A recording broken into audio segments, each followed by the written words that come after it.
Yeah, online students getting my voice, getting my screen, kindly confirm.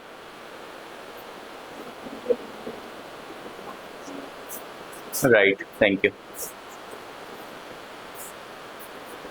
हाँ जी, any problem till now, any question?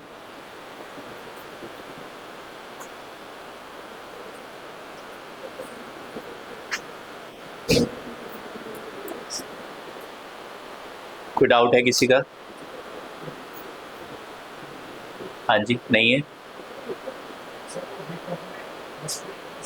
हाँ जी,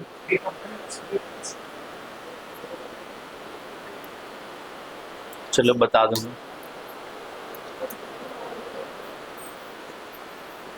तो आप लोगों ने ट्राई किया, सर्च किया, थोड़ा सा रिसर्च करो गिटहब के ऊपर। किसने किसने अकाउंट बना लिया गिटहब पे?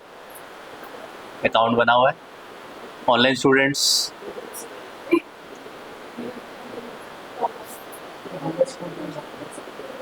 ठीक है, प्लीज गिटहब पे अकाउंट बना लो।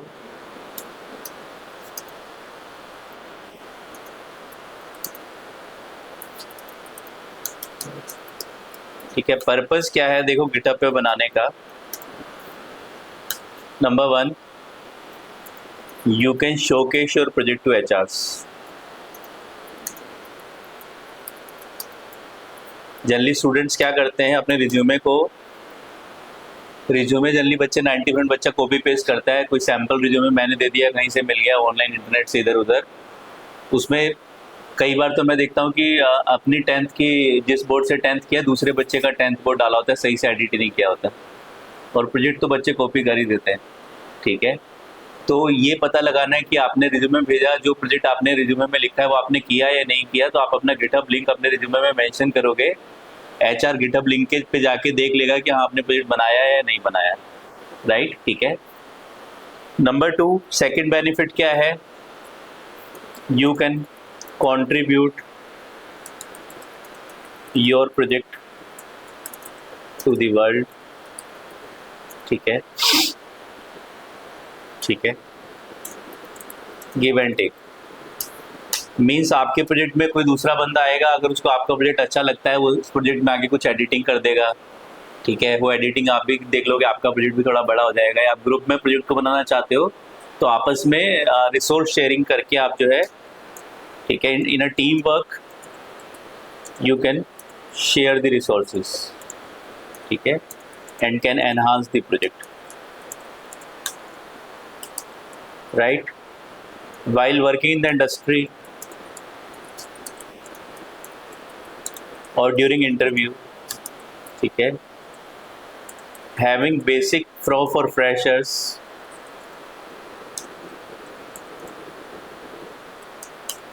having basic knowledge of GitHub is mandatory।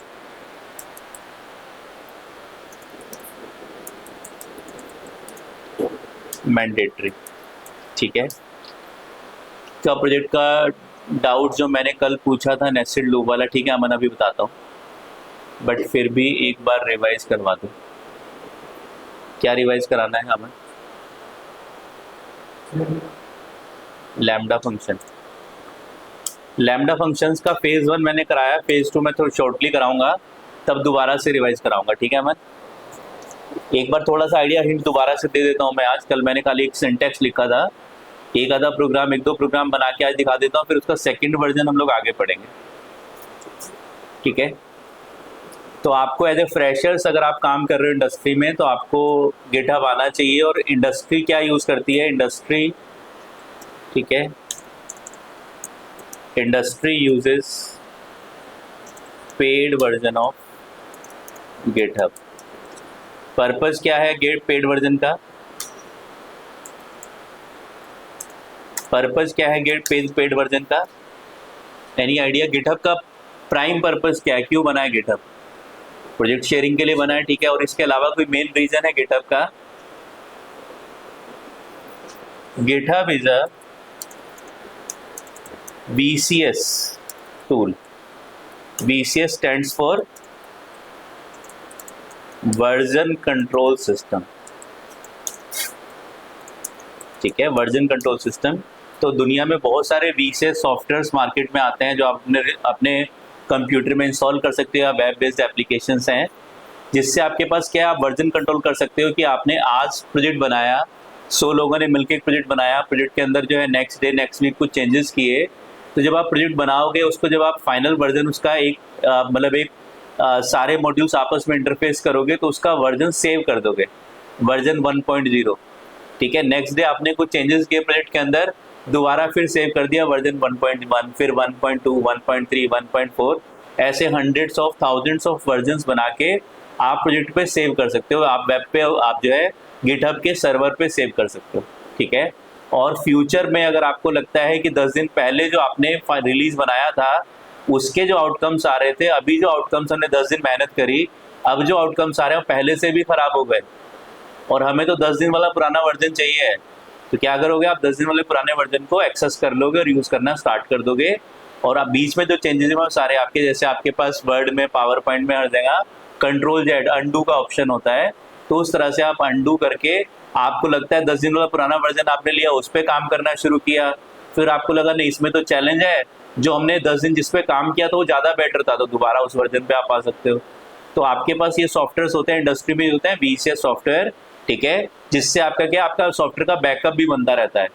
ठीक है, कोई developer, main developer, TL team manager नाराज हुआ, उसने क्या किया, पूरा डेटा ही उड़ा दिया, पूरा कोड ही उड़ा दिया, 1 साल 2 साल मेहनत करी, पूरा कोड उड़ा दिया। तो VCS सॉफ्टवेयर जो होते हैं वो आपके पूरे एडमिन कंट्रोल सिस्टम्स होते हैं कि अगर किसी ने डेटा उड़ा भी दिया फिर भी आप बैकअप लेना चाहो तो बैकअप रिट्रीव कर सकते हो। राइट, ठीक है, तो ये 2 मेन पर्पज है। इंडस्ट्री यूज करती है गिटहब को VCS के लिए, और गिटहब पहले एक ओपन सोर्स टूल था, बाद में गिटहब को माइक्रोसॉफ्ट ने टेक ओवर कर लिया था। Now GitHub is a product of Microsoft company. Right, ठीक है, चलिए, एनी डाउट, एनी क्वेश्चन? तो प्लीज गिटहब पे कुछ वीडियोस देख लो एंड अपने आप भी पढ़ना सीखो। कोर्स खत्म हो जाएगा तो मैं आपके साथ आपके ऑफिस या घर नहीं आऊँगा।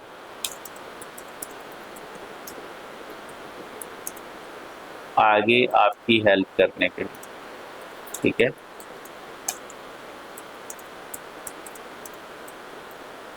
So please be ready for the industry independently. चलिए, मैं सेट पर ठीक है अक्षत, आऊँगा।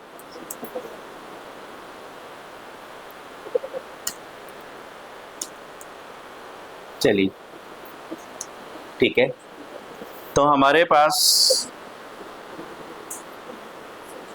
ठीक है, तो ये हमारे पास हो गया क्या, जो है गिटहब की हमने बात कर ली। अब हम बात कर रहे थे, कल yesterday we were talking about lambda functions. ठीक है, तो लैम्डा फंक्शन सिंटैक्स क्या था, lambda arguments passed, expressions return. ठीक है,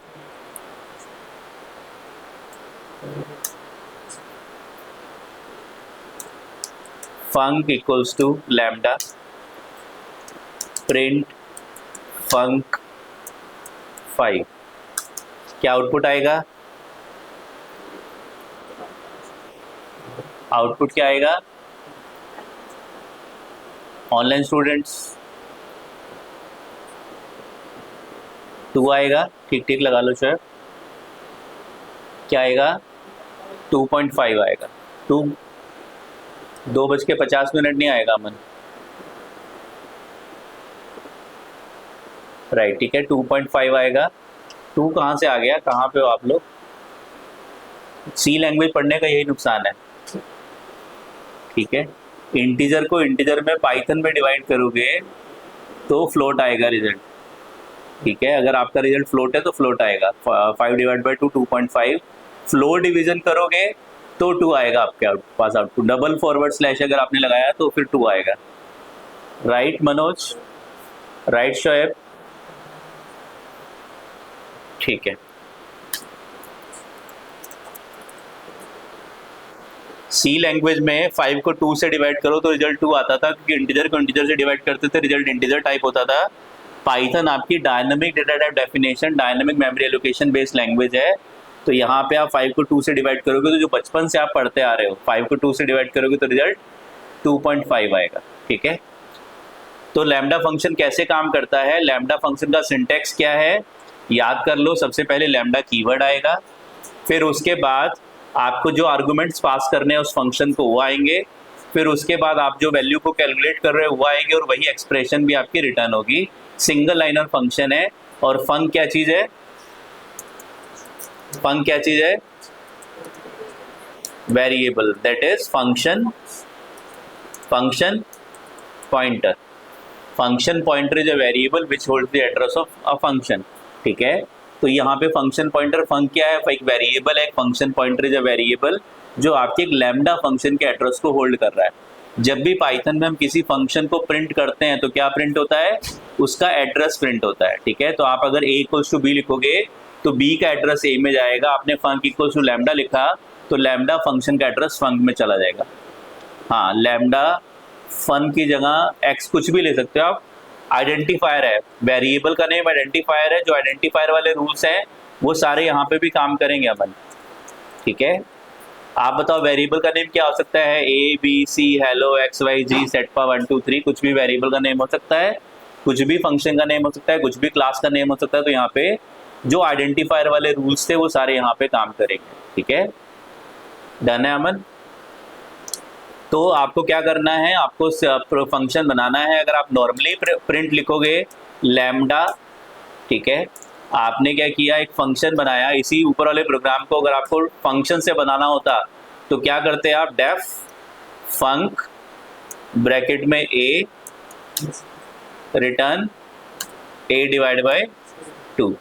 ठीक है, फिर आप इस फंक्शन को कॉल करते प्रिंट फंक 5, प्रिंट फंक 5। ठीक है, आपने रन किया तो आपके पास यहाँ पे 2.5 आ गया। तो यही काम अगर आपको लैम्डा फंक्शन से, ये क्या था आपका 2 लाइनर में आपने फंक्शन बनाया, यही काम आप लैम्डा फंक्शन से सिंगल लाइन में कर सकते हो। लैम्डा, ठीक है, then arguments pass colon expression return. ठीक है, ये हमारा सिंटेक्स है लैम्डा फंक्शन का। जो काम आप फंक्शन से यहाँ पे, ये फंक्शन क्या कर रहा है, आपके रिजल्ट को, आपके वेरिएबल को 2 से डिवाइड करके रिटर्न कर रहा है। ठीक है, तो प्लीज आप लोग जल्दी से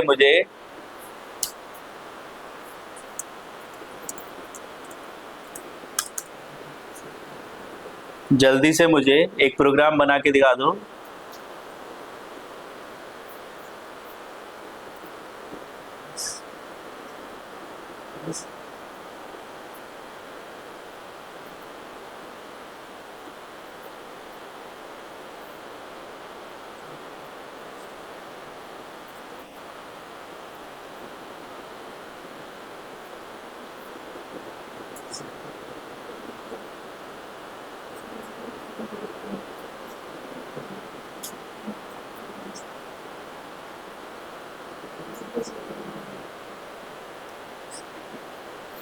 चलो मैं बताता हूँ, बना लेता हूँ। ठीक है, even odd equals to lambda A colon. ठीक है, लैम्डा फंक्शन आपको एक बनाना है जिसका काम क्या है कि जो आर्गुमेंट आप पास कर रहे हो अगर वो इवन है तो ट्रू रिटर्न हो जाए, नहीं तो फॉल्स रिटर्न हो जाए। ठीक है, अगर इवन है तो ट्रू रिटर्न हो जाए, नहीं तो फॉल्स रिटर्न हो जाए। तो क्या कर सकते हैं हम लोग, ए का 2 से रिमाइंडर निकालेंगे। ठीक है, ए का 2 से रिमाइंडर निकाला, अगर रिमाइंडर डबल इक्वल्स टू 0 है तो ट्रू रिटर्न हो जाएगा, नहीं तो फॉल्स रिटर्न हो जाएगा। ठीक है, और आपने क्या किया, result equals to even odd bracket में पास कर दिया 55 प्रिंट रिजल्ट। तो अगर 55 इवन होगा तो ट्रू प्रिंट हो जाएगा, ऑड होगा तो फॉल्स प्रिंट हो जाएगा। तो आपके पास आउटपुट में फॉल्स आ गया। डन है। तो यहाँ पे आपने इवन ऑड क्या है, आपका फंक्शन पॉइंटर है, वेरिएबल है जो आपके फंक्शन के एड्रेस को होल्ड कर रहा है।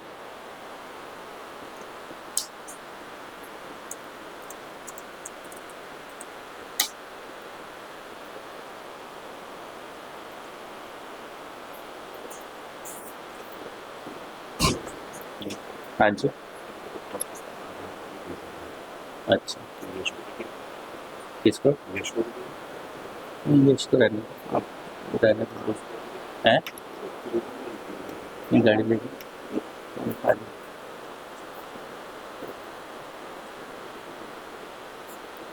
हाँ जी, कोई डाउट है? नहीं, ठीक है, डन है। तो आपके पास सिंटेक्स है, राइट? तो डेफ नॉर्मली अगर आप फंक्शन बनाते हो, ब्रैकेट ए,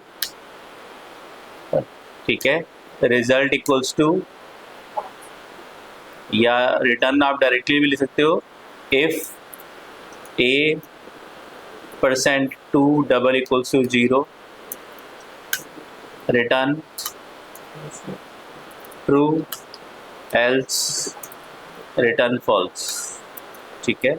या डायरेक्टली भी अगर आप चाहो तो यहाँ पे return A percent two double equal to 0 return करोगे तो ऑटोमेटिक ट्रू या फॉल्स रिटर्न हो जाएगा, ठीक है। तो आपने कोई भी फंक्शन आप बनाते हो, जब आप प्रिंट करते हो फंक को, तो क्या प्रिंट होता है? उसका एड्रेस प्रिंट होता है, ठीक है। तो आपके पास पाइथन में आपने देखा था, जब आप किसी वेरिएबल को जिसके अंदर इंटीजर, फ्लोट या लिस्ट टाइप की वैल्यू है तो प्रिंट करते थे, तो क्या प्रिंट होता था? उसकी वैल्यू प्रिंट होती है। इंटीजर टाइप का वेरिएबल है, equals to 5, B equals to 7 print करोगे तो क्या प्रिंट होगा? क्या ए का एड्रेस प्रिंट होगा? ए को प्रिंट करोगे, क्या उसका एड्रेस प्रिंट होगा? नहीं, उसकी वैल्यू प्रिंट होगी, ठीक है। तो पाइथन में अलग अलग टाइप के वेरिएबल्स को प्रिंट करने पे अलग अलग टाइप का डेटा प्रिंट होता है। आप जो रेंज को प्रिंट करते थे तो रेंज खुद प्रिंट हो जाता था, ठीक है। रेंज को प्रिंट करने के लिए आपको उसको पहले टाइप कास्ट करना पड़ता था लिस्ट में या टपल में, तब आपका डेटा एक्चुअल निकल के आता था। ऐसे ही आप जब फंक्शन को प्रिंट करोगे तो फंक्शन की वैल्यू प्रिंट नहीं होगी, फंक्शन कॉल नहीं होगा, फंक्शन का एड्रेस प्रिंट होगा। अगर आपने फंक्शन वेरिएबल को, फंक्शन ऑब्जेक्ट को एक्सेस किया है प्रोग्राम के अंदर, बिना ब्रैकेट लगाए अगर आपने एक्सेस किया है, ठीक है। तो जैसे फंक्शन को प्रिंट करने पे फंक्शन का एड्रेस आ रहा है, वैसे ही लैम्डा फंक्शन को प्रिंट करने पे लैम्डा फंक्शन का एड्रेस आएगा। और हम अपने प्रोग्राम में क्या करते हैं, लैम्डा फंक्शन के एड्रेस को किसी वेरिएबल में सेव कर लेते हैं, इसलिए हम इस वेरिएबल को फंक्शन पॉइंटर बोलते हैं। डन है, ठीक है। ये सब हमने सारे कॉन्सेप्ट्स कल डिस्कस किए थे। चलिए, हाँ जी, तो ये हमने बेसिक आइडिया ले लिया। हमने एक आइडिया जो है बना लिया कि अब हमें प्रोजेक्ट प्रोग्रामिंग के अंदर लैम्डा फंक्शंस की हमने बात कर ली। सिंगल लाइनर फंक्शंस है, सिंपल है, इससे सिंपल फंक्शन नहीं हो सकते, तो इसमें इतना दिमाग लगाने की जरूरत नहीं है अभी। तो जितने कॉन्सेप्ट्स अभी हमने पढ़े हैं, सिंटैक्स क्या है, लैम्डा, जो ब्रैकेट में आप आर्गुमेंट्स लिखते थे, फॉर्मल पैरामीटर्स लिखते थे, यहाँ पे लैम्डा के आगे लिखने हैं। और कॉलन के बाद जो आप एक्सप्रेशन रिटर्न करते थे, आपको एक्सप्रेशन लिखनी है, बस इतना काम करना है आपको, लैम्डा फंक्शन आपका रेडी हो जाएगा। हाँ जी, यूजर इनपुट, इनपुट है आपके पास जैसे मर्जी, जैसे आपने यहाँ पे रिजल्ट इक्वल्स टू 55 या 55 यूजर से इनपुट करा लो और इवन आउट में पास कर दो, ठीक है, वो तो आपकी मर्जी है।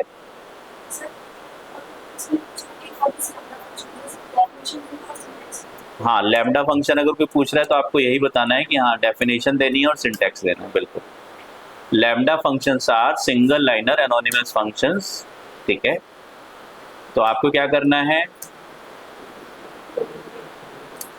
डेटा इक्वल्स टू या number equals to int input enter any number, और result equals to even out number, ठीक है। आपने रन किया तो आपके पास अकॉर्डिंगली यूजर ने नंबर इनपुट करा दिया 100, तो 100 क्या है, इवन नंबर है, तो ट्रू है। डन है, ठीक है। तो आपके पास इवन ओड को आपको, ठीक है, प्रोग्राम बुक में लिखने के लिए इवन ओड क्या चीज है, इवन ओड फंक्शन पॉइंटर है। आपके लिए इवन ओड क्या है, इवन ओड एक लैम्डा फंक्शन है, एक फंक्शन है जिसके ब्रैकेट में आर्गुमेंट पास करोगे, इवन ओड आपको वैल्यू रिटर्न कर देगा।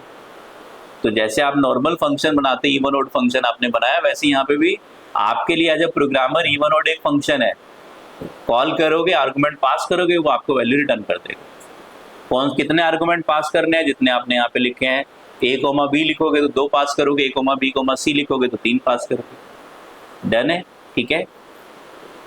चलिए, फंक्शन में रिटर्न टाइप भी होता है। रिटर्न टाइप मतलब जैसी वैल्यू रिटर्न करोगे वैसा टाइप होगा। इस फंक्शन में क्या वैल्यू रिटर्न हो रही है, ट्रू फॉल्स, तो रिटर्न टाइप क्या होगा, बुलियन टाइप का होगा। आप रिजल्ट का टाइप चेक करोगे तो क्या आएगा, क्लास भूल आ जाएगा। ठीक है अमन?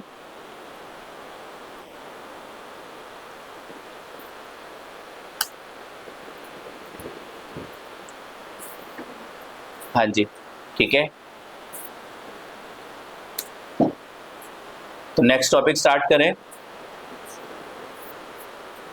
ऑनलाइन कितने स्टूडेंट आए हैं आज? ऑनलाइन बहुत स्टूडेंट हैं आजकल। हैप्पी नंबर बताऊंगा, चलो शोएब, ठीक है। हैप्पी नंबर, ठीक है, जल्दी आपको हैप्पी करूंगा, चिंता मत करो। बड़ा टॉपिक स्टार्ट कर लें नया, ठीक है। 3-4 डेज क्लासेस चलेंगी, नया टॉपिक हम लोग स्टार्ट करते हैं, ठीक है। Object oriented programming. उप्स,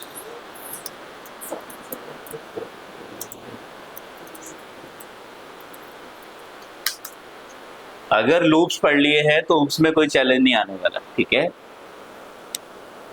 लेकिन लूप्स की प्रैक्टिस अच्छे से होनी चाहिए, मैं बार बार आप लोग को रिक्वेस्ट कर रहा हूँ। एरे भी करवाओगे सर? एरे करा तो दिया, लिस्ट वजन एरे ओनली उमेश। पाइथन में अलग से एरे जो है वो फिर आपका डेटा एनालिटिक्स में आता है, नमपाई एरे, ठीक है। वो डीए का पार्ट है, डेटा एनालिटिक्स में आपको पढ़ाया जाएगा।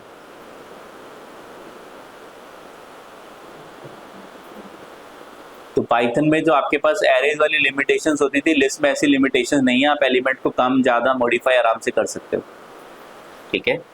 चलिए, तो हम बात कर रहे हैं ऑब्जेक्ट ओरिएंटेड प्रोग्रामिंग की, ऊप्स की, ठीक है। तो अभी तक हम लोग बात कर रहे थे वेरिएबल्स की, अब हम बात कर रहे हैं ऑब्जेक्ट्स की, ठीक है। तो ऑब्जेक्ट ओरिएंटेड प्रोग्रामिंग का जो फंडामेंटल या बेस है वो क्या है आपका, बेस इज क्लास, ठीक है। For oops base is class, ठीक है। तो क्लास के बारे में सबसे पहले डिस्कस करते हैं। Class is a collection of variables and methods, ठीक है।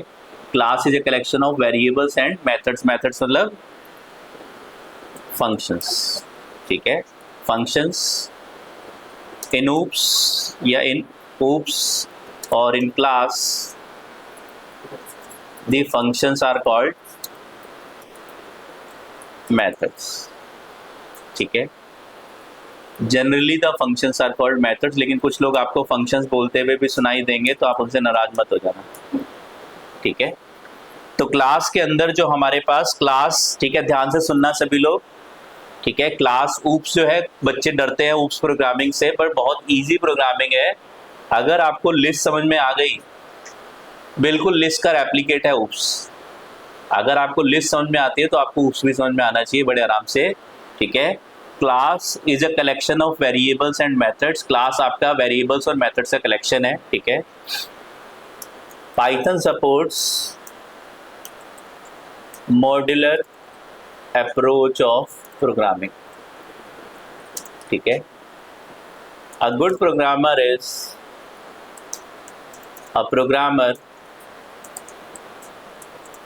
who divide the code into small blocks, modules, ठीक है, small blocks और modules, ठीक है। तो आपका a good program should follow a hierarchical architecture, ठीक है। hierarchical architecture, ठीक है। तो आपके पास क्या है, आपका जो है your program should be made up of, your project should be made up of, a good project or a big project should be made up of multiple Python files, जिसको हम क्या बोलते हैं, मॉड्यूल्स बोलते हैं, ठीक है। Each module should be made up of classes, ठीक है, classes. Each class should be made up of functions and variables, ठीक है। तो पर्पस क्या है, टारगेट क्या है कि आप अपने प्रोजेक्ट को छोटे छोटे पार्ट्स में डिवाइड करने की कोशिश करो, ठीक है। Divide your project into multiple modules, classes and functions, ठीक है। Classes, methods and functions as per the need, ठीक है, एज पर द नीड। ये आप अच्छा प्रोग्रामर वही कहा जाता है जो अपने प्रोजेक्ट को पार्ट्स में डिवाइड करता है। आप बिना ऊप्स के भी दुनिया का कोई भी प्रोजेक्ट बना सकते हो, ठीक है। We can develop any big project without oops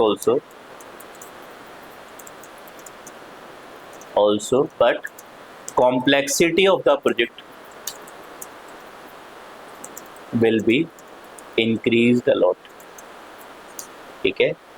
तो divide your project into multiple modules या फिर मल्टीपल लेयर्स, जैसे आपने प्रेजेंटेशन लेयर, BLL, ये सब लेयर्स की बात करी, मॉड्यूल्स की बात करी, क्लासेस की बात करी, मेथड्स की बात करी, फंक्शंस की बात करी, ठीक है। तो प्रोजेक्ट को डिवाइड करने की कोशिश करो। पर्पस क्या है, ठीक है, but complexity of the project will be increase the lot, ठीक है। Using oops we can decrease the complexity of the project. The project is made scalable using oops, ठीक है। स्केलेबल का मतलब आप उसके अंदर इजीली मॉडिफिकेशंस कर सकते हो प्रोजेक्ट के अंदर, ठीक है। We can easily modify the project later and enhance the project later using oops। अगर बिना oops के नहीं बनाया तो कॉम्प्लेक्सिटी बहुत बढ़ जाएगी। आपका 10 लाख लाइन का कोड है, एक छोटा सा कोड भी होगा तो मान लो 10 लाख लाइन का तो होगा। छोटा सा प्रोजेक्ट बनाओगे, 10-15 लोग मिलकर डेवलप करोगे, एक छोटा सा प्रोजेक्ट बनाओगे तो आपका प्रोजेक्ट जो है वो 1 साल काम करोगे तो आराम से 10-15 लाख लाइन का चला जाएगा। अब वो प्रोजेक्ट आप बना रहे हो, आप उसके अंदर चेंजेस करने की सोचोगे तो कॉम्प्लेक्सिटी बहुत बढ़ जाएगी। अगर आपने उसका आर्किटेक्चर सही से डिज़ाइन नहीं किया है, सही से प्लान नहीं किया, कितने मॉड्यूल्स होंगे, कितने क्लासेस होंगी, कौन से फंक्शंस बनाओगे, ये सब आपको प्लानिंग करके चलना है। Not at the first phase. सबसे पहले आप डिवाइड करोगे प्रोजेक्ट को, या तो लेयर्स में डिवाइड कर लोगे या मॉड्यूल्स में डिवाइड कर लोगे, फिर इंडिविजुअल मॉड्यूल्स को लेयर से बनाओगे या लेयर्स को मॉड्यूल से बनाओगे, ठीक है। तो ग्रेजुअली आप जो है सबसे पहले टॉप लेवल पे, अच्छा इस प्रोजेक्ट के अंदर इतने पार्ट्स होने चाहिए, इतने कॉम्पोनेंट्स होने चाहिए। अगर मुझे कंपनी का ERP बनाना है तो मेरे पास इतने डिपार्टमेंट्स हैं, तो हर डिपार्टमेंट एक अपने आप में एक अलग मॉड्यूल बन जाएगा, ठीक है। और वो मॉड्यूल फिर मल्टीपल लेयर से बनेगा, ठीक है। वो मल्टीपल लेयर्स फिर आपकी आगे मल्टीपल क्लासेस में डिवाइड होंगी। तो फ्यूचर में आपको एक कंपनी के अंदर एक एम्प्लॉई को चेंज करना है तो उसके लिए अलग क्लास बनी हुई है। उस एम्प्लॉई के अंदर आपको उसकी कुछ फीचर्स में, उसकी सैलरी वाले पार्ट में, सैलरी कैलकुलेशन एक पार्ट होगा पूरे ERP का, सैलरी कैलकुलेशन वाले पार्ट में चेंज करना है। तो आप अपने प्रोजेक्ट में देखोगे कि कौन सा प्रोजेक्ट आपका कंपोनेंट HRMS को, ह्यूमन रिसोर्स मैनेजमेंट सिस्टम को रिप्रेजेंट कर रहा है। उस HRMS वाले मॉड्यूल के अंदर जाओगे, HRMS मॉड्यूल के अंदर सर्च करोगे कौन सी एम्प्लॉय क्लास है, एम्प्लॉय क्लास के अंदर आप उस फंक्शन को सर्च करोगे जो सैलरी कैलकुलेट कर रहा है और वहाँ पे जाके आप चेंजेस कर लोगे। लेकिन पूरा प्रोजेक्ट आपने एक साथ बना दिया तो खिचड़ी बन जाएगी, आपको पता ही नहीं चलेगा कि प्रोजेक्ट में चेंजेस कहाँ पे करने हैं, राइट, ठीक है। तो oops आपकी कॉम्प्लेक्सिटी को रिड्यूस करता है कि अभी तक आपको अपने प्रोग्राम में 500 फंक्शन चाहिए थे तो आपने 500 फंक्शंस डायरेक्टली बना दिए, डेफ फंक 1, डेफ फंक 2, डेफ फंक 3, डेफ फंक 4, तो आपके 500 फंक्शन बने हुए, आपकी कॉम्प्लेक्सिटी बढ़ जाएगी। अगर आपको 500 फंक्शन बनाने हैं और उसमें फंक्शंस आपके इंटरनली किसी न किसी कैटेगरी में डिवाइडेड है, तो एक कैटेगरी आप एक क्लास बनाओगे, उसके अंदर उस कैटेगरी के फंक्शंस रख दोगे, ठीक है। मैथ नाम की क्लास आप बना दोगे। अगर आपको मैथमेटिकल फंक्शन बनाने हैं तो आप क्लास बनाओगे क्लास मैथ और उसके अंदर मैथमेटिकल फंक्शन रख दोगे। दूसरी कोई कैटेगरी आपके फंक्शन है उसके लिए अलग क्लास बना लोगे, तीसरी कैटेगरी अलग क्लास बना लोगे। तो आपको फ्यूचर में चेंजेस करने हैं, आप देखोगे कौन सा फंक्शन है ये वाला, अच्छा कौन सी कैटेगरी का, ये वाली कैटेगरी का, उस क्लास में जाओगे, फंक्शन पे पहुंचोगे, फंक्शन को मॉडिफाई कर दो, राइट, ठीक है। तो आपके पास ऊप्स के अपने बहुत सारे बेनिफिट्स हैं, ऊप्स की अपनी बहुत सारी प्रॉपर्टीज हैं जो हम लोग ग्रेजुअली डिस्कस करेंगे। सबसे पहले हम बात कर रहे हैं class is a collection of variables and methods. Syntax क्या है, how to create a class, क्या सिंटैक्स है, क्लास, क्लास नेम कॉलन और फिर ब्लॉक ऑफ कोड। जैसे आप फंक्शन बनाते हो उसके अंदर ब्लॉक ऑफ कोड आता है, इफ एल्स के अंदर आता है, लूप्स के अंदर आता है, क्लास के अंदर ब्लॉक ऑफ कोड आएगा, that is variables and methods, ठीक है। तो class is a collection of variables and methods, जो ब्लॉक ऑफ कोड आपने बनाना है that is block of code जो आपके क्लास के अंदर आएगा, ठीक है, राइट। नॉर्मली वेरिएबल को एक्सेस करना है, to access a normal variable और function which is created outside class, we can access them directly। अगर कोई फंक्शन क्लास के बाहर बना हुआ है, लेंथ फंक्शन क्लास के बाहर पहले से बना हुआ है तो डायरेक्टली एक्सेस हो जाएगा। बट इफ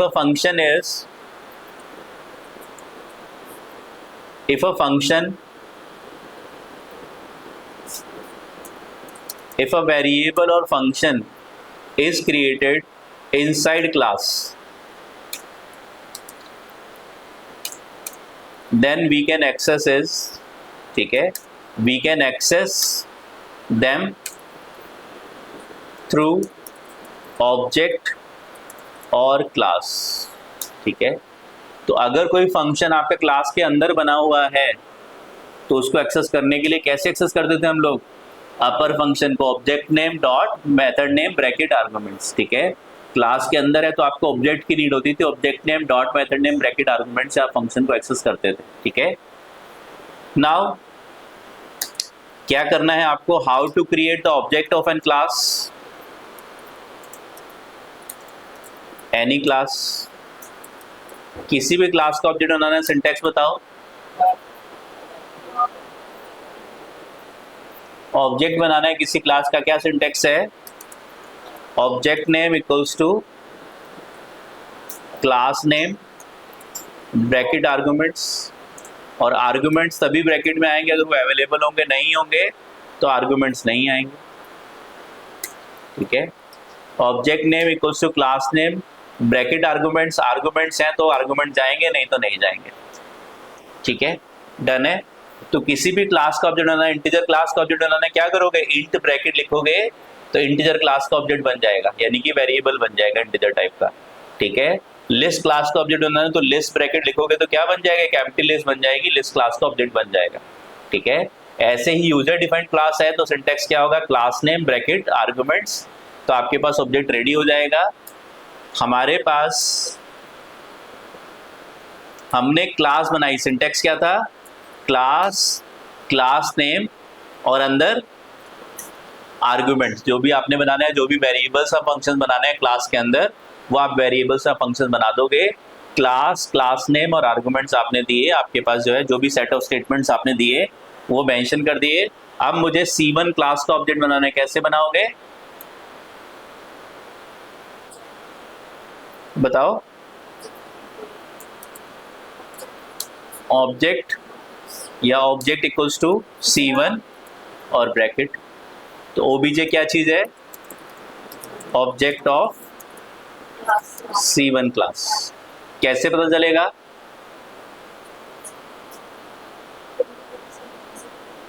कैसे, अगर यूजर आपके पास OBJ आता है कहीं से घूम फिर के, दूसरा किसी डेवलपर ने ऑब्जेक्ट बनाया, कैसे पता लगाओगे C1 क्लास का ऑब्जेक्ट है, कैसे पता लगाते हो कोई वेरिएबल इंटीजर टाइप का है, टाइप चेक करके, ठीक है। तो आप यहाँ पे क्या कर सकते हो, प्रिंट टाइप ऑफ OBJ, तो क्या आ जाएगा, क्लास C1, ठीक है। और C1 क्लास कहाँ बनी हुई है, मेन वेरिएबल, मेन आपकी फाइल के अंदर बनी हुई है, ठीक है। तो ये आपके पास C1 क्लास है और C1 क्लास का जो ऑब्जेक्ट है वो आपका OBJ है। डन है, ठीक है, कोई डाउट है? तो आप अभी इंटीजर का चेक करते तो क्लास इंट आता, फ्लोट का चेक करते क्लास फ्लोट आता, लिस्ट का चेक करते क्लास लिस्ट आता। अब आपने C1 का चेक किया तो क्लास C1 आ गया, क्लास का नाम C1 था, तो आपका जो OBJ है वो किस टाइप का है, वो C1 टाइप का है। 5 है, वैल्यू किस टाइप की है, इंटीजर टाइप की है। एक स्क्वायर ब्रैकेट में कोई वैल्यू है, किस टाइप की है, लिस्ट टाइप की है। और यहाँ पे OBJ किस टाइप का है, C1 टाइप का, ठीक है। तो ये हम किसकी बात कर रहे हैं, ऑब्जेक्ट की बात कर रहे हैं।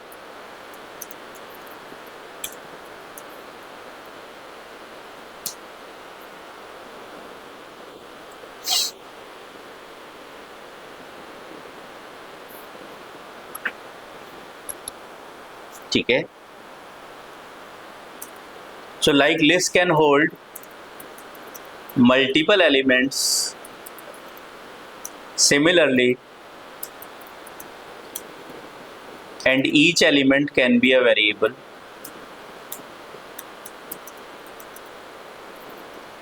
Element can be a variable, ठीक है। सिमिलरली जैसे लिस्ट आपका मल्टीपल एलिमेंट्स को होल्ड कर सकता है, वैसे similarly object can hold multiple variables, ठीक है, दैट इज मल्टीपल वैल्यूज, ठीक है। तो हमारे पास क्या है, हमारे पास अभी तक हम लोग वेरिएबल्स को प्रिंट कर रहे थे तो क्या प्रिंट होता था, उनकी वैल्यूज प्रिंट होती थी। लेकिन हमने फंक्शन को प्रिंट किया था तो क्या प्रिंट हुआ था, उसका फंक्शन को प्रिंट किया था तो क्या प्रिंट हुआ था ऑनलाइन स्टूडेंट्स, एड्रेस प्रिंट हुआ था, ठीक है। फंक्शन को प्रिंट किया था तो उसका एड्रेस प्रिंट हुआ था, राइट। तो ऐसे ही जब हम यूजर डिफाइंड क्लासेस के, ठीक है, when we print the objects of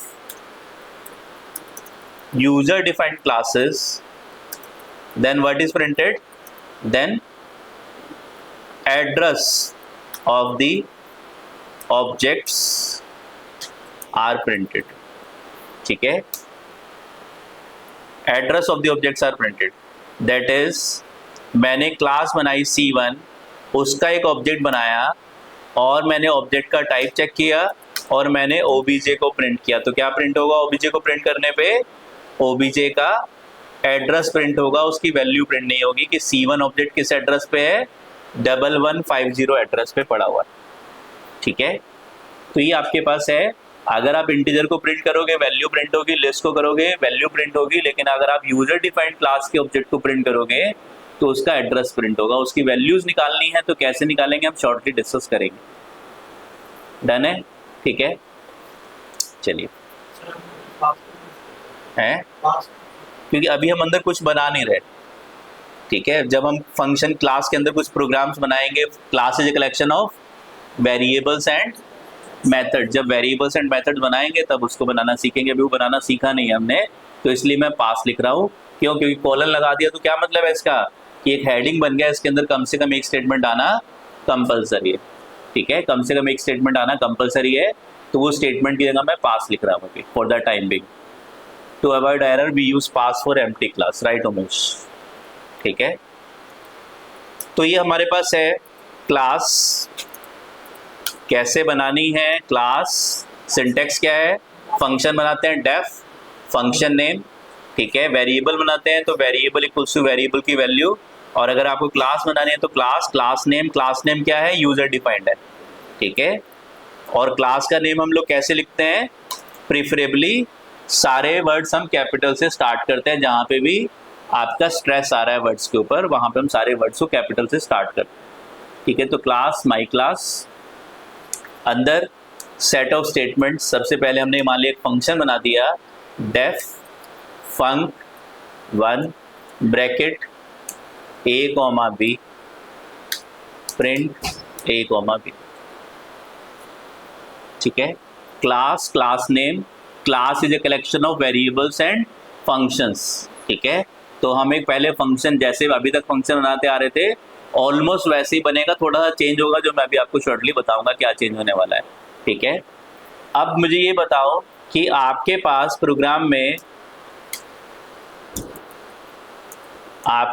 programme में L1 एक लिस्ट है जिसके अंदर क्या पड़ा हुआ है, 1 2 3 पड़ा हुआ है, और L2 एक लिस्ट है जिसके अंदर क्या पड़ा हुआ है,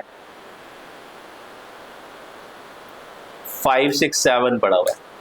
आप अपने प्रोग्राम में लिखते हो L1 डॉट अपेंड ब्रैकेट में 10 प्रिंट L2, बताओ क्या प्रिंट होगा।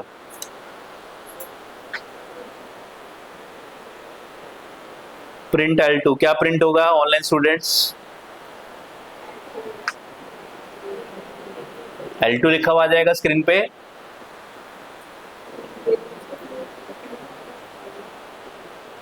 हाँ जी, क्या प्रिंट होगा? 5 6 7 होगा। इतना सोच क्यों रहे हो?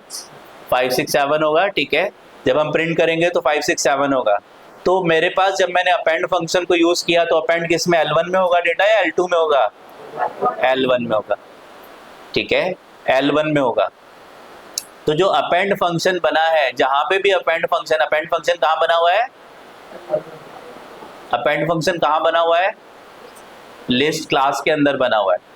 अपेंड फंक्शन क्या है? एक मेथड है। कौन सी क्लास में? लिस्ट क्लास में। कैसे कॉल करेंगे? Object name dot method name bracket arguments. ठीक है, तो जहां अपेंड फंक्शन बना होगा वहां पे यहां से प्रेजेंटेशन लेयर से कौन कौन से आर्गुमेंट जा रहे होंगे? लाइन नंबर 103 से जब अपेंड फंक्शन आपने कॉल किया, फंक्शन की बॉडी कब एग्जीक्यूट होती है? जब हम फंक्शन को कॉल करते हैं, चाहे वो क्लास के अंदर हो या बाहर हो। क्लास के अंदर वाले फंक्शन कॉल करना है तो सिंटेक्स क्या है? Object name dot method name bracket arguments.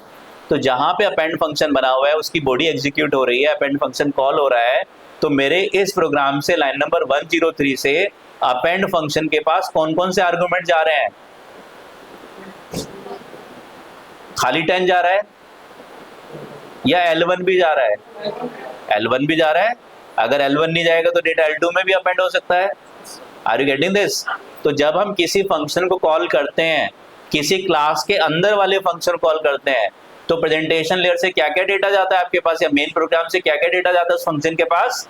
सबसे पहले ये ऑब्जेक्ट जाता है और उसके बाद ब्रैकेट वाले आर्गुमेंट जाते हैं। Are you getting this? तो अगर मैं यहाँ पे एक आर्गुमेंट पास कर रहा हूं तो जहां अपेंड फंक्शन बना होगा उसके फॉर्मल पैरामीटर्स में कितने पैरामीटर्स होंगे? राइट, कितने पैरामीटर्स होंगे ऑनलाइन स्टूडेंट्स? जहां अपेंड फंक्शन बना होगा, एक्चुअल में मैंने कितने पास किए ब्रैकेट में? 1 पास किया एक्चुअल में। जहां फॉर्मल होगा बना होगा वहां पे कितने होंगे? ऑनलाइन स्टूडेंट जल्दी से सोच के बताओ, क्लास वाले बच्चों ने बता दिया मुझे आंसर। कितने होंगे? 2 होंगे। कितने होंगे? कौन कौन से? एक तो 10 जाएगा और दूसरा L1 जाएगा। Are you getting this? ठीक है, तो जहां आपके पास अपेंड फंक्शन बना होगा वहां पे ब्रैकेट में 2 आर्गुमेंट्स होंगे। अगर L1 उस फंक्शन के पास नहीं पहुंचा तो वो फंक्शन L2 को भी अपेंड कर सकता है, L3 को भी अपेंड कर सकता है, लेकिन हमने उसको बताना है कि अपेंड किसको करना है? L1 को अपेंड करना है। तो जब आप एक्चुअली क्लास के अंदर वाले फंक्शंस को कॉल करते हो, अगर अपेंड कोई फंक्शन बना होता तो कैसे कॉल होता? If append is a function not a method. कैसे कॉल करते उसको? आप लिखते अपेंड ब्रैकेट L1 10, क्योंकि L1 भी तो भेजना है वहां पे। L1 नहीं जाएगा तो कोई दूसरा वेरिएबल अपेंड हो जाएगा। Are you getting this? तो जब भी हम किसी क्लास के अंदर के फंक्शन को कॉल करते हैं तो सबसे पहले कौन सा आर्गुमेंट जाता है? ऑब्जेक्ट जाता है। और दूसरा आर्गुमेंट कौन सा होता है? जो ब्रैकेट वाले आर्गुमेंट है। अगर ब्रैकेट में 2 आर्गुमेंट है तो 2 जाएंगे, 3 है तो 3 जाएंगे, लेकिन सबसे पहले ऑब्जेक्ट खुद भी जाएगा, ताकि आपके प्रोग्राम में क्या है? S1 एक स्ट्रिंग है, S2 दूसरी स्ट्रिंग है। आपने प्रोग्राम में लिखा S1 डॉट अपर, तो क्या S2 अपर केस में कन्वर्ट हो जाएगी? नहीं, S1 अपर केस में कन्वर्ट होगी, यानी कि जहां अपर फंक्शन बना है वहां S1 भी जाएगा। Are you getting this? ठीक है, तो जब भी हम क्लास के अंदर, आप देखना चाहते हो अपेंड पे मैंने क्लिक किया, ठीक है, अपेंड पे मैंने क्लिक किया तो अपेंड थोड़ा सा इसके आर्गुमेंट्स अलग हैं। मैं कोई दूसरा मेथड आपको दिखा देता हूं। फॉर एग्जांपल मैंने मेथड ले लिया, अभी थोड़ा सिंपल समझा रहा हूं मैं आपको। मैंने मेथड ले लिया s इक्वल्स टू सेटपा, ठीक है, r equals to hello, S dot upper, कितने आर्गुमेंट जाते हैं अपर मेथड के ब्रैकेट में? अपर के ब्रैकेट में कोई आर्गुमेंट जाता है? नहीं जाता। क्या क्या अपर केस में कन्वर्ट होता है? एस। तो कॉलिंग के टाइम पे ब्रैकेट में कितने आर्गुमेंट है? 0 आर्गुमेंट्स हैं। तो जहां अपर फंक्शन बना होगा वहां पे कितने आर्गुमेंट्स होंगे फॉर्मल में? जहां अपर फंक्शन बना होगा वहां पे कितने आर्गुमेंट होंगे? 1 आर्गुमेंट होगा। कौन सा? ऑब्जेक्ट। ऑब्जेक्ट तो जाएगा ही जाएगा। अगर ऑब्जेक्ट नहीं गया तो अपर फंक्शन को कैसे पता चलेगा कि एस को अपर कर किस में कन्वर्ट करना है या आर को अपर किस में कन्वर्ट करना है? Are you getting this? तो जब भी आप किसी मेथड को जो क्लास के अंदर बना हुआ है उसको कॉल करोगे तो उस मेथड के अंदर जहां एक्चुअली वो बना हुआ है वहां पे कम से कम एक आर्गुमेंट तो होगा ही होगा। कौन सा? ऑब्जेक्ट, जिसके अंदर ऑब्जेक्ट रिट्रीव होने वाला है, रिसीव होने वाला है। नॉर्मली फंक्शंस आपको ऐसे मिल सकते हैं इसमें एक भी आर्गुमेंट ना हो, लेकिन अगर क्लास के अंदर का फंक्शन है तो उसमें ऑब्जेक्ट ने तो जाना ही जाना है, चाहे वो ऑब्जेक्ट अंदर यूज हो रहा हो या ना यूज हो रहा हो। लेकिन आपकी कॉलिंग करने पे आपके फॉर्मल, ये आपका एक्चुअल पैरामीटर है, तो ये एक्चुअल पैरामीटर वहां पे फॉर्मल में ऑब्जेक्ट के पास जाएगा। कोई डाउट है? ऑनलाइन स्टूडेंट्स बताओ, कोई डाउट है? देखना चाहते हो तो देख लो। अगर मैं यहाँ पे कंट्रोल पे क्लिक करता हूँ तो ब्रैकेट में आपके पास अपर में क्या है? सबसे पहले सेल्फ रखा हुआ है।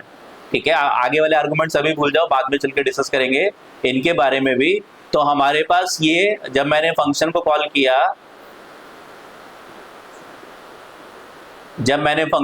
किया, तो मेरा एस किस में जाएगा? फर्स्ट आर्गुमेंट के पास चला जाएगा। मेरा एस फर्स्ट आर्गुमेंट के पास चला जाएगा और फर्स्ट आर्गुमेंट मेरा उसके अंदर एस जाएगा, ताकि मुझे पता चल जाएगा अंदर कि मुझे एस को अपर केस में कन्वर्ट करना है। डन है? ठीक है। तो हमें याद रखना है, जब भी हम किसी क्लास के अंदर फंक्शन बनाएंगे तो सबसे पहले इस फंक्शन को कॉल करना है। तो कैसे कॉल करोगे? क्लास के अंदर का फंक्शन कैसे कॉल होगा? Object name dot method name bracket arguments. Agree? कोई डाउट है? ऑब्जेक्ट कैसे बनाओगे? सबसे पहले ऑब्जेक्ट बनाना पड़ेगा। अगर क्लास के अंदर का फंक्शन कॉल करना है तो ऑब्जेक्ट बनाना पड़ेगा। क्या सिंटैक्स लिखोगे? Object equals to my class और ब्रैकेट। तो क्या बन गया? obj1 is object of my class. My class एक क्लास है आपके पास प्रोग्राम में जिसका ऑब्जेक्ट आपने बना लिया। अब बताओ फंक1 को कैसे कॉल करोगे? बताओ फंक1 को कैसे कॉल करोगे? हाँ जी बताओ। Object name dot method name bracket arguments. Upper को कैसे कॉल करते थे? Object name dot method name bracket arguments. Append को कैसे कॉल करते थे? Object name dot method name bracket arguments. Class के अंदर अगर कोई फंक्शन बना हुआ है, कॉल करने का सिंटैक्स क्या है? Object name dot method name bracket arguments. कितने आर्गुमेंट दोगे ब्रैकेट में? ब्रैकेट में कितने आर्गुमेंट्स दोगे? ब्रैकेट में कितने आर्गुमेंट्स आएंगे?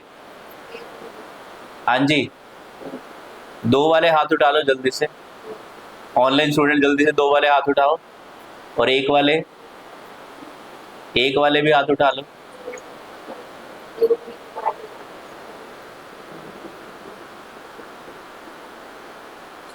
चलिए, कितने आर्गुमेंट पास करोगे? एक आर्गुमेंट पास करोगे। ठीक है, कैसे पास करोगे एक आर्गुमेंट? मैंने यहाँ पे लिख दिया 5। क्यों एक पास करोगे? क्योंकि जो पहला आर्गुमेंट है उसमें क्या जाएगा? उसमें ऑब्जेक्ट खुद जाएगा। क्या बताया था मैंने आपको ऊपर? एस डॉट अपर। तो पहले आर्गुमेंट में जहां फंक्शन बना हुआ है, पहले आर्गुमेंट में क्या जाने वाला है? ऑब्जेक्ट खुद जाने वाला है। तो यहाँ पे अगर ब्रैकेट में एक आर्गुमेंट है तो एक्चुअली जहां फॉर्मल पैरामीटर्स होंगे वहां कितने आर्गुमेंट होंगे? 2 होंगे। आपका पहले आर्गुमेंट में क्या जाएगा? ऑब्जेक्ट जाएगा, और दूसरे आर्गुमेंट में आपने ब्रैकेट में जो आर्गुमेंट भेजे हैं वो आपके आगे वाले आर्गुमेंट्स में पास हो जाएंगे। कोई डाउट है? नहीं है? तो ये देख लो, सोच लो क्या कहना चाहता हूं। अभी भी डाउट है तो देख लो, कोई बात नहीं, टेंशन की कोई बात नहीं। पहले मैं एक बार देख लूँ बिल्डिंग्स के अंदर सारे मेथड्स इनमें चेंज कर दिए।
चलो देख लेते हैं।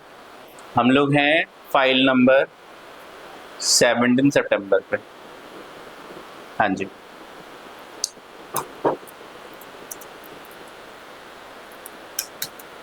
हमारे पास एक डिक्शनरी है।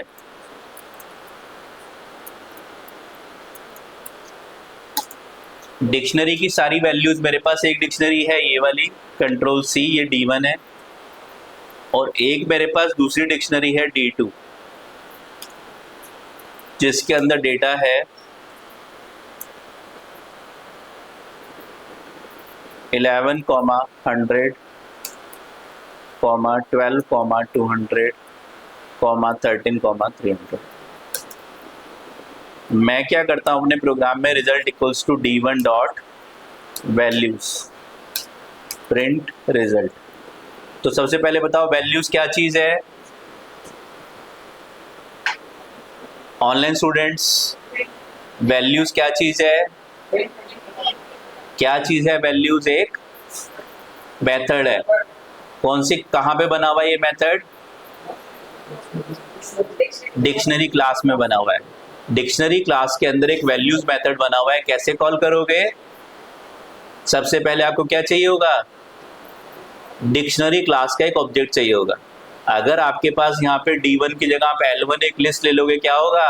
एरर आ जाएगी कि लिस्ट क्लास के अंदर वैल्यूज नाम से कोई फंक्शन या कोई मेथड बना हुआ नहीं है। ठीक है, कोई डाउट है यहाँ तक? किसी को कोई डाउट है? तो जब मैं प्रिंट करूंगा रिजल्ट को, तो D1 की जो वैल्यूज हैं, वैल्यूज आपकी D1 की निकल के आएंगी या D2 की निकल के आएंगी? D1 की निकल के आएंगी। तो जहां वैल्यूज मेथड बना हुआ है, यहाँ पे जब आप कॉल कर रहे हो तो कितने आर्गुमेंट दे रहे हो ब्रैकेट में? कितने आर्गुमेंट पास कर रहे हो? अभी ब्रैकेट में कितने पास कर रहे हो? 0 पास कर रहे हो। कॉलिंग के टाइम पे आपने ब्रैकेट में 0 पास किए, लेकिन जहां वैल्यूज मेथड बना हुआ होगा वहां पे फॉर्मल पैरामीटर्स में कितने पैरामीटर्स होंगे? एक पैरामीटर होगा, जिससे क्या पता चल जाएगा उसको कि आपकी कौन सी डिक्शनरी को अपडेट करना है। जो वैल्यूज मेथड जब आप कॉल करोगे तो आपका सबसे पहले कौन सा आर्गुमेंट जाएगा? D1 जाएगा, और अगर ब्रैकेट में कुछ और आर्गुमेंट्स है तो वो जाएंगे। कोई डाउट है? तो जब भी हम किसी क्लास के अंदर के फंक्शन को कॉल करते हैं, ठीक है, यही अगर वैल्यूज नाम से फंक्शन होता, अगर वैल्यूज नाम से एक फंक्शन होता तो कैसे कॉल करते आप? कैसे कॉल करते? वैल्यूज ब्रैकेट D1, इस तरह से कॉल करते, ताकि वैल्यू जो आपका वैल्यूज नाम का फंक्शन है जो क्लास के बाहर बना हुआ है, कैसे कॉल होता? अभी हमने इतने सारे फंक्शन बनाए थे, डेफ, ऐड, सब्ट्रैक्ट, मल्टीप्लाई, कैसे कॉल करते थे? डायरेक्टली कॉल करते थे, add A, B, subtract A, B, तो आपके फंक्शंस कॉल हो जाते थे। तो यहाँ पे जो वैल्यूज नाम का फंक्शन बना हुआ है, अगर ये एक फंक्शन होता क्लास के बाहर तो कॉल करते वैल्यूज ब्रैकेट D1। क्यों D1 पास करना है? ताकि जो वैल्यूज फंक्शन है वो D1 की वैल्यूज निकाल के दे, D2 की निकाल के ना दे। पर वैल्यूज एक फंक्शन नहीं है, एक मेथड है। मेथड का मतलब कहाँ बना हुआ है? क्लास, डिक्शनरी क्लास के अंदर बना हुआ है। कैसे कॉल होगा? जब भी किसी क्लास के मेथड को कॉल करना है, पहला रूल याद कर लो कि सबसे पहले हमें उसका ऑब्जेक्ट बनाना पड़ेगा। तो हमने क्या किया, ये डिक्शनरी क्लास का एक ऑब्जेक्ट बनाया। कैसे बनाओगे, अगर आपको डिक्शनरी क्लास का ऑब्जेक्ट बनाना है तो पाइथन में बड़ा सिंपल है, जैसी वैल्यू दोगे वैसा ऑब्जेक्ट या वैसा वेरिएबल बन जाएगा। तो D1 के अंदर आपने डिक्शनरी टाइप की वैल्यू दी, तो D1 का टाइप क्या हो गया, डिक्शनरी टाइप। कोई डाउट है इसमें? तो D1 आपका डिक्शनरी टाइप का हो गया। तो आपने अगर डिक्शनरी के मेथड को एक्सेस करना है तो सिंटेक्स है object name dot method name bracket arguments. तो जब भी आप किसी क्लास के अंदर के फंक्शन को कॉल करते हो तो कॉलिंग के टाइम पे आपके जो एक्चुअल पैरामीटर्स हैं उसमें पहले ऑब्जेक्ट आपका उस मेथड के फर्स्ट आर्गुमेंट के पास जाता है, और आपके जो मेथड जब आपने कॉल किया तो ब्रैकेट के जो आर्गुमेंट्स हैं वो आगे वाले आर्गुमेंट्स के पास जाते हैं। तो अगर मैं यहाँ पे अपने कीबोर्ड पे कंट्रोल प्रेस करता हूँ, कॉल करना, हाँ जी कॉल कर रहा हूँ, मुझे लगा फोन करना है आपको अमन को, ठीक है। D1 डॉट वैल्यूज, ठीक है। तो मैंने यहाँ पे वैल्यूज पे क्लिक कर दिया अगर कंट्रोल प्रेस करके, तो डेफ वैल्यूज ब्रैकेट में मेरे पास कितने आर्गुमेंट्स हैं, एक आर्गुमेंट है। इसके अंदर क्या आएगा, D1 आएगा। सेल्फ के अंदर क्या आएगा, D1 आएगा। तो ये क्या करेगा, डिक्शनरी की वैल्यूज को रिटर्न कर देगा हमारे प्रोग्राम के अंदर। डन है, ठीक है। तो जो वैल्यूज मेथड है वो क्या करता है, डिक्शनरी की वैल्यूज को प्रोग्राम के अंदर रिटर्न कर देता है, ठीक है। तो वैल्यूज मेथड डिक्शनरी की वैल्यूज को प्रोग्राम के अंदर रिटर्न कर देगा, ठीक है। वैल्यूज को प्रोग्राम के अंदर रिटर्न कर देगा। तो जब भी आपको याद रखना है, रूल बना लो, ठीक है, कि if we are calling a method which is created inside a class, then while calling from actual parameters first object is passed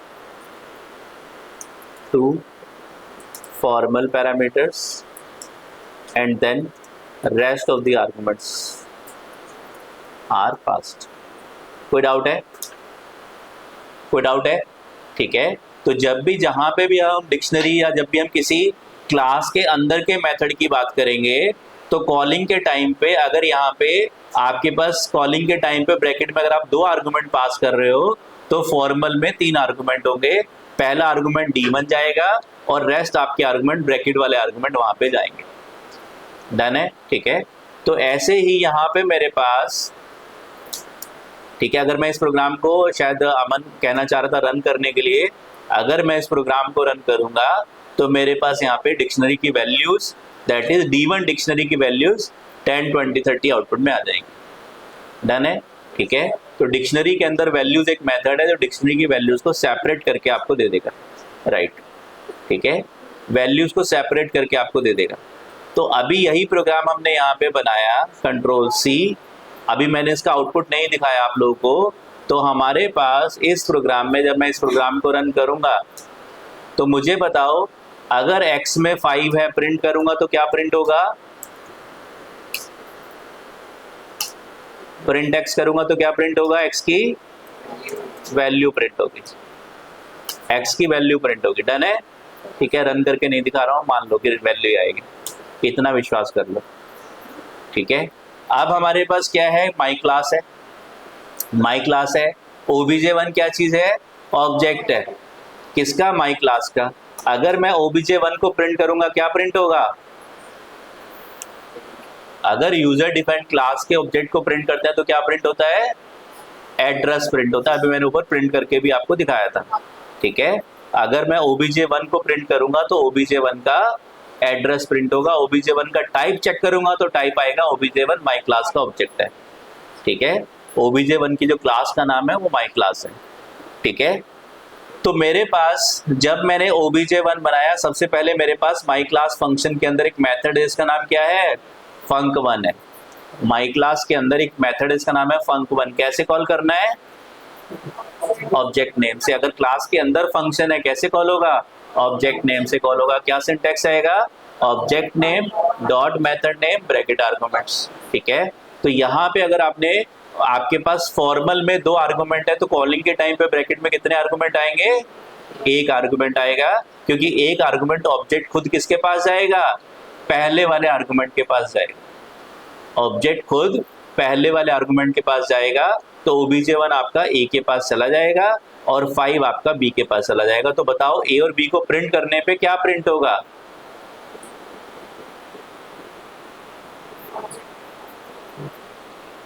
क्या प्रिंट होगा?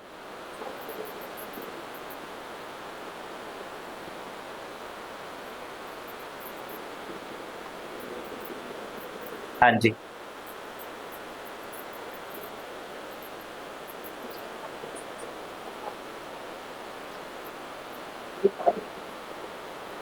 नहीं है, हाँ जी,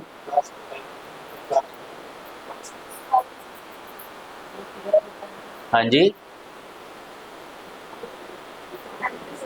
क्या प्रिंट होगा? ऑनलाइन स्टूडेंट जल्दी से चैट विंडो में लिख दो, क्या प्रिंट होगा? दुनिया में जब भी हम किसी भी प्रोग्रामिंग लैंग्वेज में किसी फंक्शन को कॉल करते हैं, तो सबसे पहले कौन सी ऑपरेशन परफॉर्म होती है? 10 बार लिखवा चुका हूं मैं। किसी भी प्रोग्रामिंग लैंग्वेज में जब हम किसी फंक्शन को कॉल करते हैं, तो क्या ऑपरेशन परफॉर्म होती है? Formal parameters equals to actual parameters, याद है? ठीक है, तो फॉर्मल पैरामीटर्स कौन कौन से हैं? ए और बी। एक्चुअल कौन कौन से हैं? एक्चुअल कौन कौन से हैं? obj1 और 5।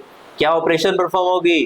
a equals to obj1, b equals to 5।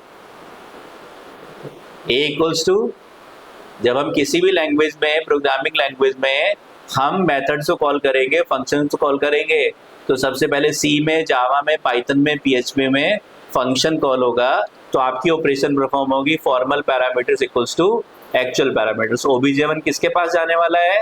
a के पास। 5 किसके पास जाने वाला है?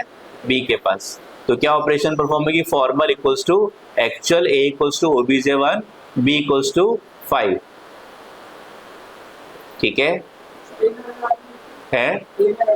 अभी डिस्कस करेंगे, अभी धीरे धीरे चलते हैं। अभी जितना पढ़ा रहा हूँ उतने में देखो, कोई डाउट है तो। मेरे पास क्या है? मेरे पास मान लिया u इक्वल्स टू 5 है, और मैंने यहाँ पे क्या लिख दिया? u लिख दिया, तो क्या आएगा यहाँ पे? b इक्वल्स टू u आ जाएगा। कोई डाउट है? ठीक है, u इक्वल्स टू 5 है, मैंने यहाँ पे आर्गुमेंट में u नाम का वेरिएबल पास कर दिया, तो formal equals to actual, a में obj1 चला जाएगा और b में u चला जाएगा। तो इस स्टेटमेंट से क्या पता चलता है आपको पाइथन में? b इक्वल्स टू u लिखने, अगर मैंने कहीं पे लिखा है u नाम का एक वेरिएबल, इसमें 5 है, अगर पाइथन में आपने b इक्वल्स टू u लिख दिया, इसका क्या मतलब है? हाँ जी, क्या मतलब है? ऑनलाइन स्टूडेंट्स, जब भी पाइथन में एक वेरिएबल को दूसरे वेरिएबल को असाइन करते हैं, क्या ऑपरेशन परफॉर्म होती है? Address of right hand side variable is assign to left hand side variable. याद है सभी को? Why? Because all variables in Python are of reference type. याद आ गया? ठीक है, जब भी पाइथन में हम लोग 2 वेरिएबल्स को असाइन करते हैं, तो पाइथन में सारे वेरिएबल्स रेफरेंस टाइप के होते हैं, तो पाइथन में वैल्यूज कॉपी नहीं होती। सी लैंग्वेज में क्या होता था? इंट a, b, a का एड्रेस 1000, b का एड्रेस 2000। सी लैंग्वेज में अगर आप a इक्वल्स टू b लिखोगे, तो 2000 एड्रेस पे जो डेटा पड़ा हुआ है वहां से उठेगा और 1000 एड्रेस पे कॉपी हो जाएगा। ठीक है, तो सी लैंग्वेज में a और b का एड्रेस सेम नहीं होगा, वो पहले से ही कंपाइल टाइम पे जब आपने इंट a, b लिखा, a और b को अलग अलग एड्रेस मिल गया, और वहां पे जब आप असाइनमेंट ऑपरेटर लगाते हो, तो राइट हैंड साइड वेरिएबल की वैल्यू लेफ्ट हैंड साइड वाले वेरिएबल को असाइन हो जाती है, वैल्यू असाइन होती है वहां पे, यहाँ पे एड्रेसेस असाइन होते हैं। तो पाइथन में सारे वेरिएबल्स रेफरेंस टाइप के हैं, तो जब भी आप असाइनमेंट ऑपरेटर लगाओगे, तो राइट हैंड साइड वाले वेरिएबल का नाम बंटी, लेफ्ट हैंड साइड वाले का विकास। अब बंटी और विकास एक ही आइडेंटिटी हो गए। ठीक है, b इक्वल्स टू u का मतलब है u का एड्रेस b के पास चला गया। कोई डाउट है? कोई डाउट है? तो अगर u का एड्रेस b वाला हो गया, तो obj1 का एड्रेस किसके पास चला जाएगा? ए के पास यू को प्रिंट करोगे क्या प्रिंट होगा, यू को प्रिंट करोगे 5, बी को प्रिंट करोगे, बी को प्रिंट करोगे, यू क्यों प्रिंट होगा, 5 प्रिंट होगा। प्रिंट करोगे तो स्क्रीन पे तो 5 लिखा हुआ आएगा ना, ठीक है। तो बी को प्रिंट करोगे तो 5, एग्री। तो यू और बी एक ही आइडेंटिटी को रेफर कर रहे हैं जिनके अंदर एक कॉमन डेटा रखा हुआ है, एक एड्रेस है 1 जिस पे 5 रखा हुआ है। अब उसको ए नाम से पुकारो या बी नाम से पुकारो, आइडेंटिटी एक ही है, ठीक है। तो मेरे पास क्या है, बी और यू मेरे पास जो है एक ही आइडेंटिटी है। अगर मैं रेलवे स्टेशन में मेट्रो स्टेशन पे खड़ा हूँ खचाखच और दूर से कोई मुझे बुलाता है बंटी, ठीक है, कोई और भी बंटी को बुला रहा होगा तो मेरा ध्यान जरूर पीछे जाएगा कि हाँ बंटी को बुलाया, या विकास, तो अभी मेरा ध्यान जाएगा बिकॉज एक ही आइडेंटिटी के दो नाम है, बंटी और विकास। डन है। तो ऐसे ही यू का एड्रेस बी के पास चला गया तो a इक्वल्स टू obj1 लिखने पे क्या होगा, obj1 का एड्रेस a के पास चला जाएगा। अगर u का टाइप इंटीजर है तो b का टाइप कैसा होगा, इंटीजर होगा। obj1 का टाइप क्या है, obj1 का टाइप क्या है, माई क्लास है। obj1 का टाइप क्या है, माई क्लास है। तो आपके पास a का टाइप क्या हो जाएगा, माई क्लास। obj1 को प्रिंट करने पे क्या प्रिंट होगा, वैल्यू या address, address. Object user defined class का होगा तो एड्रेस प्रिंट करोगा, तो a को प्रिंट करने पे क्या प्रिंट होगा, वही वाला एड्रेस प्रिंट होगा, क्योंकि a और obj1 एक ही आइडेंटिटी को रेफर कर रहे हैं। तो जब मैं प्रिंट a, b करूंगा तो a में obj1 का एड्रेस प्रिंट होगा और b में u की वैल्यू प्रिंट होगी। तो जितने भी प्री डिफाइंड वेरिएबल्स हैं पाइथन में, integer, float, list, string, tuple, dictionary, इनको अगर आप प्रिंट करोगे तो इनकी वैल्यूज प्रिंट होगी, लेकिन यूजर डिफाइंड डेटा टाइप के ऑब्जेक्ट्स को प्रिंट करोगे तो उनकी एड्रेसेस प्रिंट होंगे।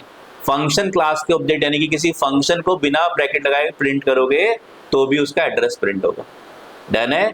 तो अगर मैं यहाँ पे रन करूंगा तो मेरे पास क्या प्रिंट हो जाएगा, मेरे पास प्रोग्राम में यहाँ पे मैंने क्या किया, फंक्शन को कॉल किया obj1 dot func1 bracket u।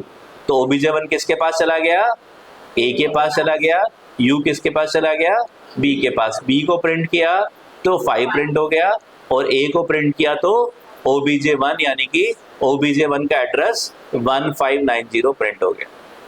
और फंक्शन के बाद फिर मैंने दोबारा से प्रिंट obj1 किया तो फिर 1590 प्रिंट हो गया। कोई डाउट है? वेरिएबल को प्रिंट करोगे उसकी वैल्यू प्रिंट होगी, ऑब्जेक्ट को प्रिंट करोगे तो उसका एड्रेस प्रिंट होगा। डन है, ठीक है। वेरिएबल को प्रिंट करेंगे उसकी वैल्यू प्रिंट होगी, ऑब्जेक्ट को प्रिंट करेंगे तो उसका एड्रेस प्रिंट होगा। ये रूल आपको याद रखना है। अब आपने समझ लिया कि अगर आपके पास किसी क्लास के अंदर फंक्शन बना हुआ है, अगर आप कॉलिंग में एक आर्गुमेंट पास कर रहे हो तो एक्चुअल में उसके अंदर 2 आर्गुमेंट होंगे। पहले आर्गुमेंट के पास क्या जाएगा, ऑब्जेक्ट जाएगा, पहले आर्गुमेंट के पास ऑब्जेक्ट जाएगा। तो पाइथन रिकमेंड करता है, ठीक है, Python recommends when we call a method inside a class which is created inside a class, then from formal parameters object is passed to the first argument of what, actual parameters। जब भी आप किसी method को call करोगे तो सबसे पहले formal parameter से ऑब्जेक्ट L1 डॉट अपेंड से L1 जाएगा पहले आर्गुमेंट के पास, S डॉट अपर से S जाएगा, D डॉट वैल्यू से D जाएगा पहले आर्गुमेंट के पास। उसके अलावा कोई आर्गुमेंट है तो फिर आगे पास होंगे। डन है। तो पाइथन रिकमेंड करता है, Python recommends that the object name in formal parameters should be क्या, किसी को आइडिया है? पाइथन रिकमेंड करता है कि जो ऑब्जेक्ट का नेम मैंने यहां पे क्या दिया है, ए दिया है।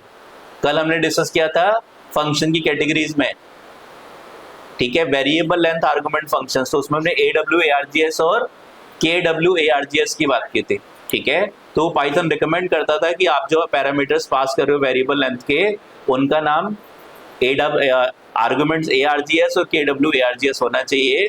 ऐसे ही पाइथन रिकमेंड करता है, अब ये श्योर हो गया कि जब आप किसी फंक्शन को कॉल करोगे तो आपका ऑब्जेक्ट किसके पास जाएगा, पहले आर्गुमेंट के पास जाएगा। तो पाइथन रिकमेंड करता है कि इसका नाम A मत दो, क्या दो, क्या दो, शुड बी सेल्फ, इसका नाम आप सेल्फ दो।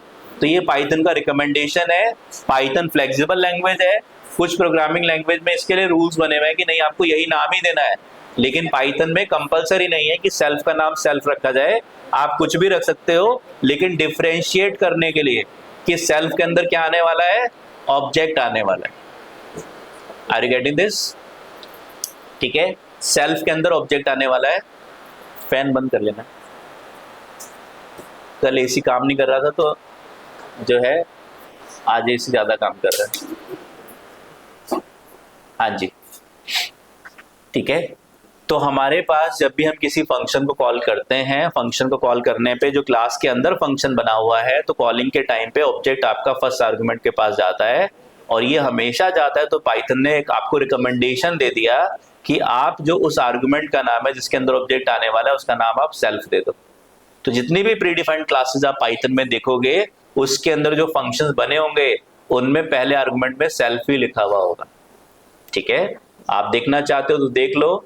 फॉर एग्जाम्पल हमने यहाँ पे क्या किया, L1 एक लिस्ट बना ली, ठीक है, और मैंने यहाँ से कंट्रोल प्रेस किया, क्लिक किया, नहीं हो रहा, ठीक है कोई बात नहीं, 1 2 3 L1 dot append bracket 5।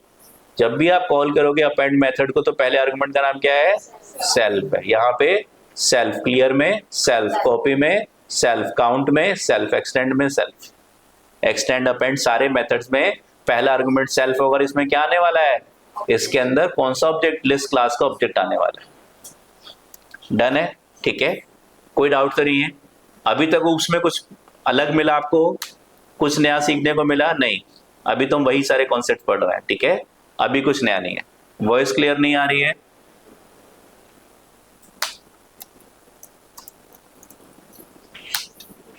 Clear है? ठीक है, अमन प्लीज अपना इंटरनेट चेक करो, अपना माइक चेक करो, मोबाइल से क्लास में से साउंड सुन लो, और लैपटॉप से आप जो है स्क्रीन देख लो, नहीं तो रीज्वाइन कर लो। ठीक है, चलिए, अभी तो मैंने फैन बंद कराया, अब तो क्लियर आनी चाहिए।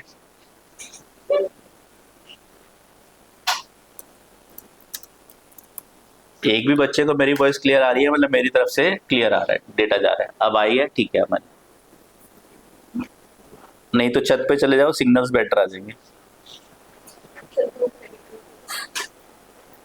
बारिश ना हो रही हो। चलिए,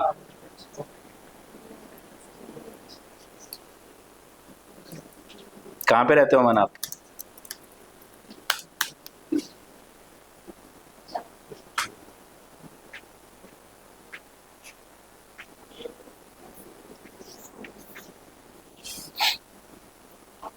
सिंधु बॉर्डर, नरेला, अच्छा ठीक है, राइट।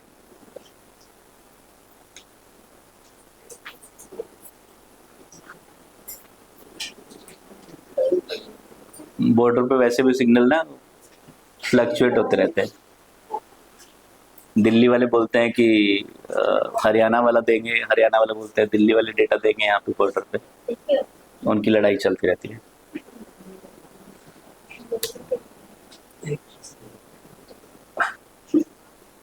हाँ जी, are you there? Right, online students are you there?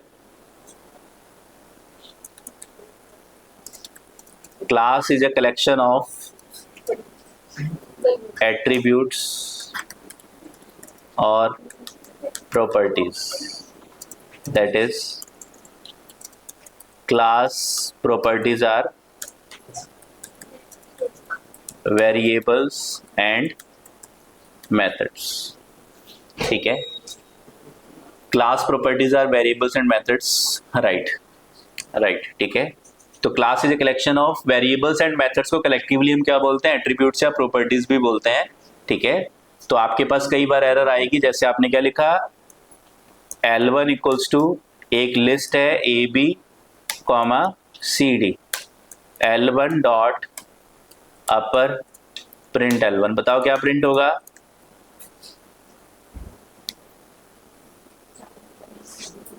क्या प्रिंट होगा ऑनलाइन स्टूडेंट्स?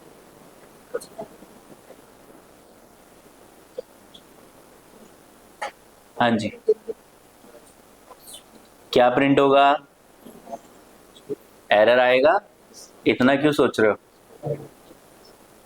ठीक है, कौन सी एरर आ रही है? Attribute error. एट्रीब्यूट का मतलब वेरिएबल या method. Class is a collection of attributes और प्रॉपर्टीज। एट्रीब्यूट का मतलब वेरिएबल्स एंड मेथड्स के कलेक्शन को हम एट्रीब्यूट्स बोलते हैं। ठीक है, तो आपके पास जो एरर आ रही है, एट्रीब्यूट एरर आ रही है कि लिस्ट ऑब्जेक्ट के अंदर अपर नाम से ना तो कोई वेरिएबल है और ना ही कोई फंक्शन है। डन है? ठीक है, तो आपका जो अपर मेथड है वो लिस्ट क्लास के अंदर नहीं, स्ट्रिंग क्लास के अंदर है, तो आपका ऑब्जेक्ट भी स्ट्रिंग क्लास का ही होना चाहिए अगर आपको अपर मेथड को कॉल करना है तो।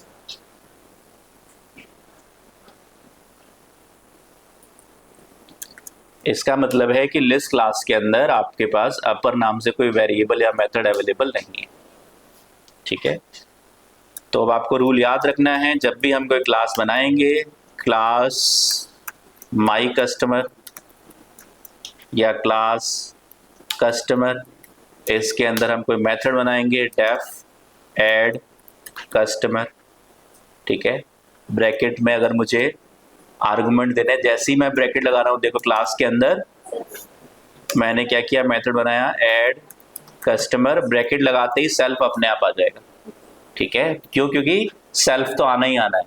और कोई आर्गुमेंट्स हैं तो आपके पास आ सकते हैं। अभी मैं ऐड कस्टमर नहीं बनाता, अभी मैं बना देता हूँ डेफ फंक1।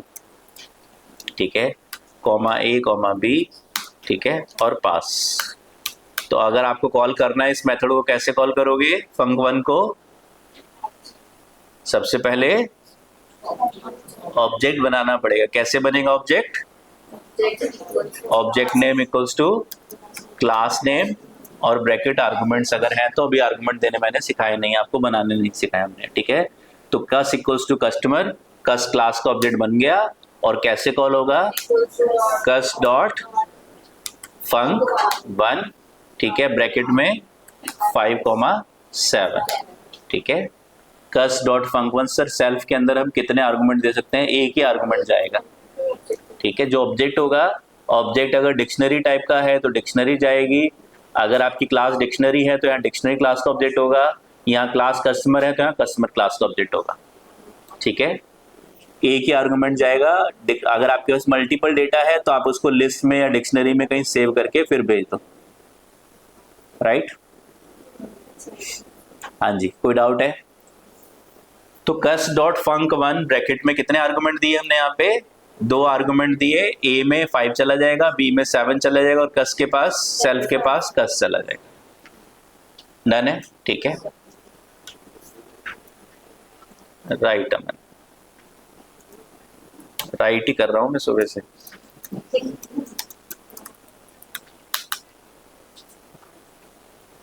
हाँ जी, चलिए ठीक है। तो ये हमने सेल्फ का कॉन्सेप्ट पढ़ लिया, हमने फंक्शंस कैसे बनाने हैं क्लास के अंदर वो डिस्कस कर लिए। उनको कॉल कैसे करना है पहले भी कॉल कर ही रहे थे, दोबारा से फिर मैंने उसको रिवाइज करा दिया कि फंक्शंस कैसे बनने हैं, जैसे अभी तक बनते आ रहे थे वैसे अभी भी फंक्शन बनने हैं। कैसे कॉल होने हैं, जैसे अभी तक कॉल करते आ रहे थे, स्ट्रिंग के, लिस्ट के, डिक्शनरी के, सबके फंक्शंस हमने कॉल किए ही थे।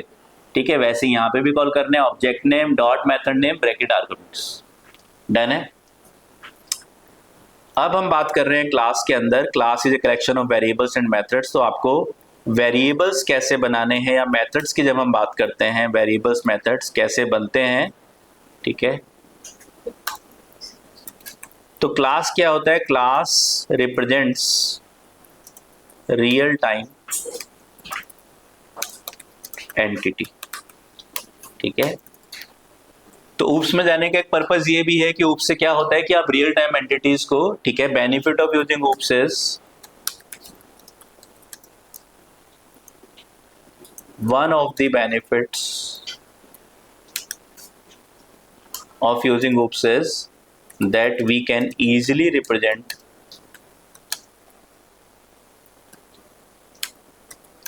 Real time entities using classes. ठीक है, जैसे आप कस्टमर क्लास है, कस्टमर क्लास की कौन कौन सी प्रॉपर्टीज पढ़ी थी आपने? Class is a collection of variables and methods. तो कस्टमर क्लास के लिए कौन कौन से वेरिएबल्स एंड मेथड्स आपने बनाए थे? Add customer, search customer, delete customer, modify customer. तो ये सब कहाँ बनाओगे? अब आप क्लास के अंदर बना लोगे। ठीक है, देन कस्टमर क्लास के अंदर कौन कौन से कस्टमर के कौन कौन से वेरिएबल्स थे? ID, name, age, mobile number, city, state, pin code, gender, ये सारे वेरिएबल्स थे। ये सब आप क्लास के अंदर बना लोगे। ठीक है, तो आपको रियल टाइम एंटिटीज को क्लासेस के थ्रू बनाना बड़ा इजी होता है। आप किसी भी रियल टाइम एंटिटी की बात करोगे, इस फैन की बात करोगे, इस क्लासरूम की बात करोगे, ट्यूबलाइट की बात करोगे, लैपटॉप की बात करोगे, काउ की बात करोगे, किसी एनिमल या बर्ड की बात करोगे, उन सबको रियल टाइम एंटिटीज को क्लासेस के थ्रू रिप्रेजेंट करना बड़ा इजी होता है एज कंपेयर टू आपको नॉर्मली आप अभी तक जो प्रोग्रामिंग हम लोग पढ़ रहे थे उसको हम बोलते थे प्रोसीजरल वे ऑफ प्रोग्रामिंग। अब हम जो प्रोग्रामिंग पढ़ रहे हैं उसका नाम है oops way of programming, object oriented way of programming पे अब हम लोग काम कर रहे हैं। ऑब्जेक्ट ओरिएंटेड प्रोग्रामिंग की प्रैक्टिस कम होती है बच्चों को, इसलिए उनको थोड़ा ये डिफिकल्ट लगती है, लेकिन जब प्रैक्टिस हो जाती है तो आपको लगेगा कि नहीं, oops programming is easier than procedural way of programming, क्योंकि यहाँ पे आप रियल टाइम एंटिटीज को इजीली सिमुलेट कर पाओगे, इजीली डिजाइन कर पाओगे। ठीक है, यहाँ पे आप रियल टाइम एंटिटीज को इजीली डिजाइन कर पाओगे। ठीक है, तो ये हमारे पास है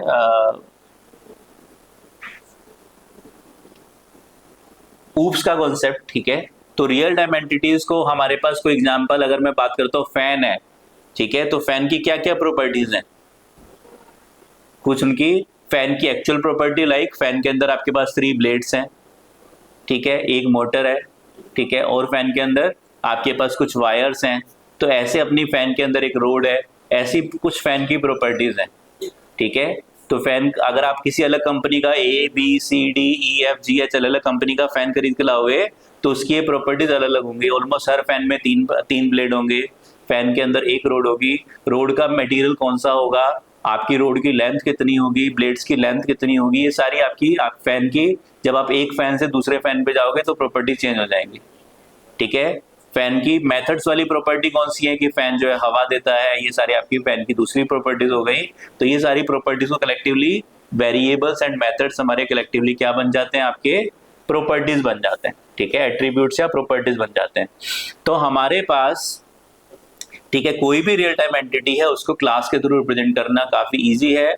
कस्टमर है तो कस्टमर की अपनी प्रॉपर्टीज हैं, स्टूडेंट है उसकी अपनी प्रॉपर्टीज हैं, हॉस्पिटल है अपनी प्रॉपर्टीज हैं, आपको अटेंडेंस मैनेजमेंट बेस्ड सिस्टम बनाना है तो अटेंडेंस की अपनी प्रॉपर्टीज हैं। हर एक अपनी रियल टाइम एंटिटी को आप बहुत इजीली क्लास के थ्रू रिप्रेजेंट कर सकते हो। ठीक है, राइट। तो हमारे पास है क्लास आपका रियल टाइम एंटिटीज को रिप्रेजेंट करता है। Class is a collection of variables and methods. अब आपके अंदर क्लास के अंदर हमने मेथड्स बनाना सीख लिया। ठीक है, तो क्लास के अंदर जो मेथड्स हैं, syntax to call a method inside class. बताओ क्या सिंटेक्स है? क्या सिंटेक्स है? Object name dot method name bracket arguments. ठीक है, कोई डाउट तो नहीं है? दूसरा,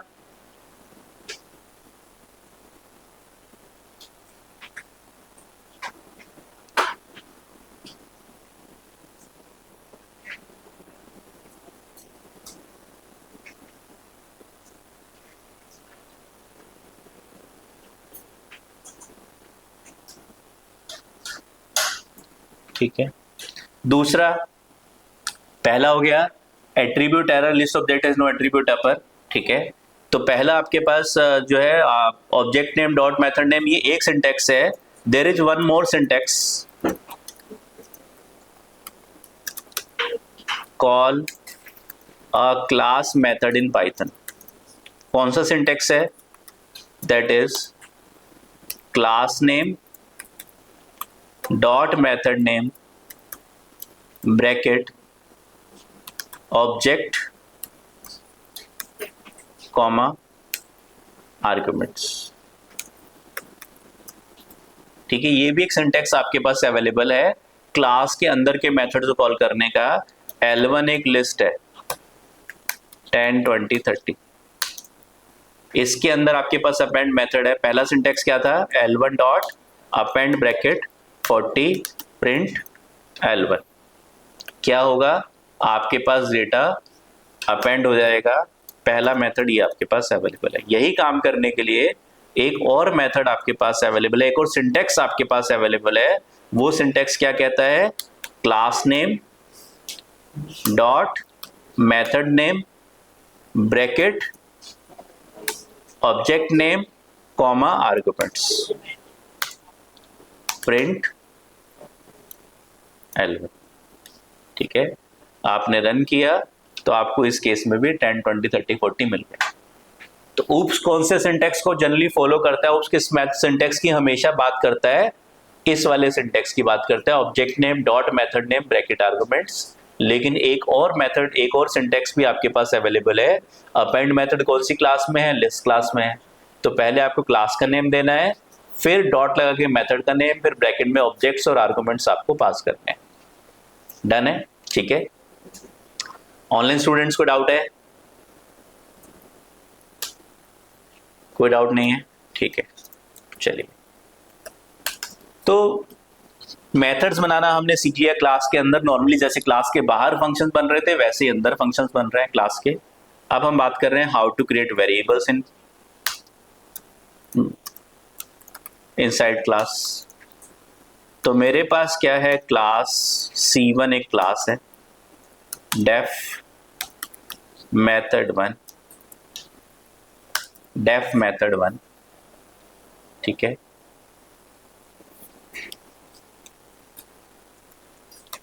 पास।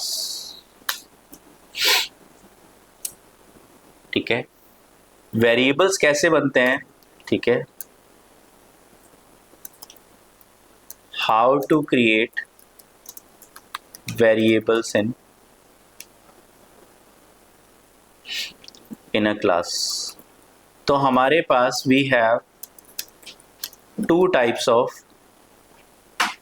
हाँ जी, we have two types of variables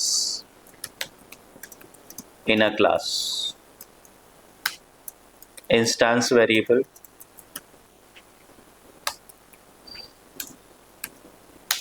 and static variable। Instance variable को हम लोग ऑब्जेक्ट वेरिएबल भी बोलते हैं, स्टैटिक वेरिएबल को हम लोग क्लास वेरिएबल भी बोलते हैं। ठीक है, तो हमारे पास दो टाइप के वेरिएबल्स होते हैं, instance variable and static variable, या ऑब्जेक्ट वेरिएबल और स्टैटिक वेरिएबल। ठीक है, और ऐसे ही हमारे पास दो टाइप के मेथड्स होते हैं।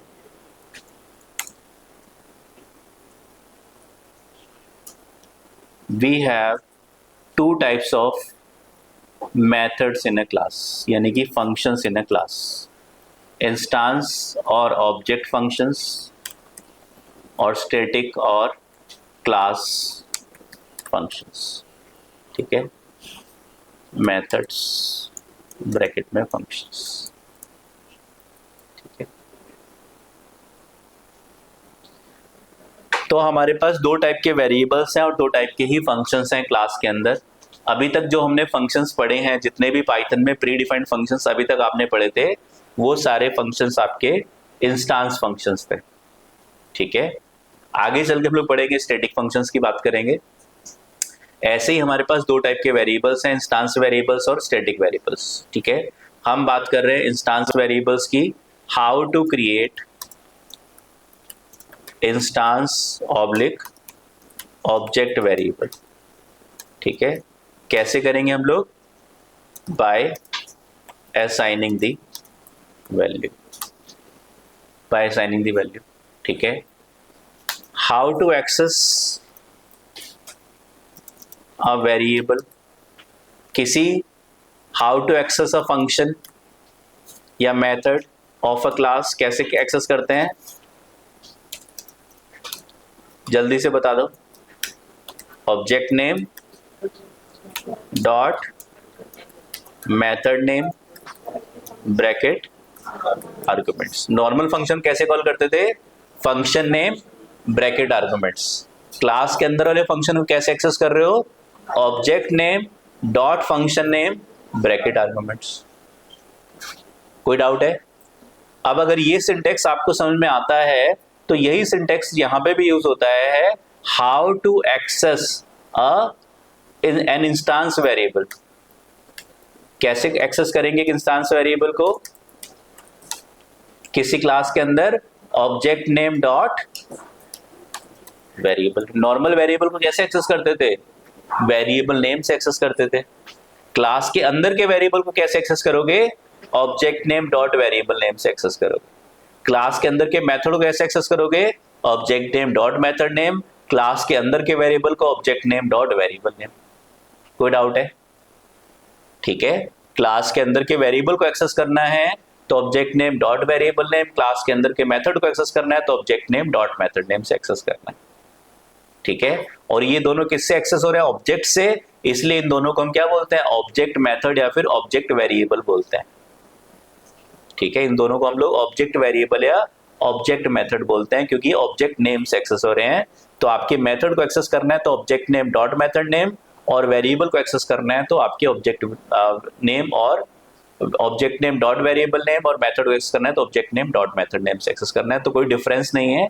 अगर आपके पास कोई वेरिएबल बना हुआ है किसी क्लास के अंदर, आपको एक्सेस करना है तो आप इस तरह से एक्सेस कर सकते हैं।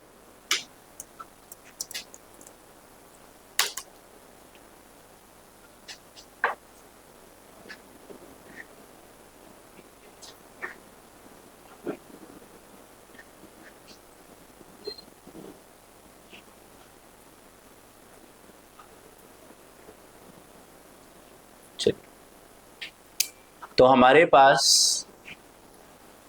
तो अब अगर आपको वेरिएबल्स बनाने हैं, how to create instance variables. Variables कैसे बनते हैं पाइथन में? वैल्यू असाइन करके। वेरिएबल्स कैसे बनते हैं? वैल्यू असाइन करके। तो अगर आपको इंस्टेंस वेरिएबल्स बनाने हैं तो कैसे बनेंगे? वैल्यू असाइन करके। पर वैल्यू किसको असाइन करोगे? Object name dot variable name equals to value. कोई अगर आपके पास इंस्टेंस वेरिएबल है, कैसे एक्सेस होगा? Object name dot variable name से।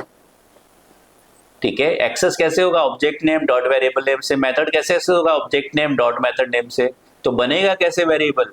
Object name dot variable name से आपका वेरिएबल बनेगा। क्या कहना चाहता हूं मैं? अगर आपके पास एक क्लास है, class C1 pass obj equals to C1, object बनाया आपने C1 का, obj1 equals to C1।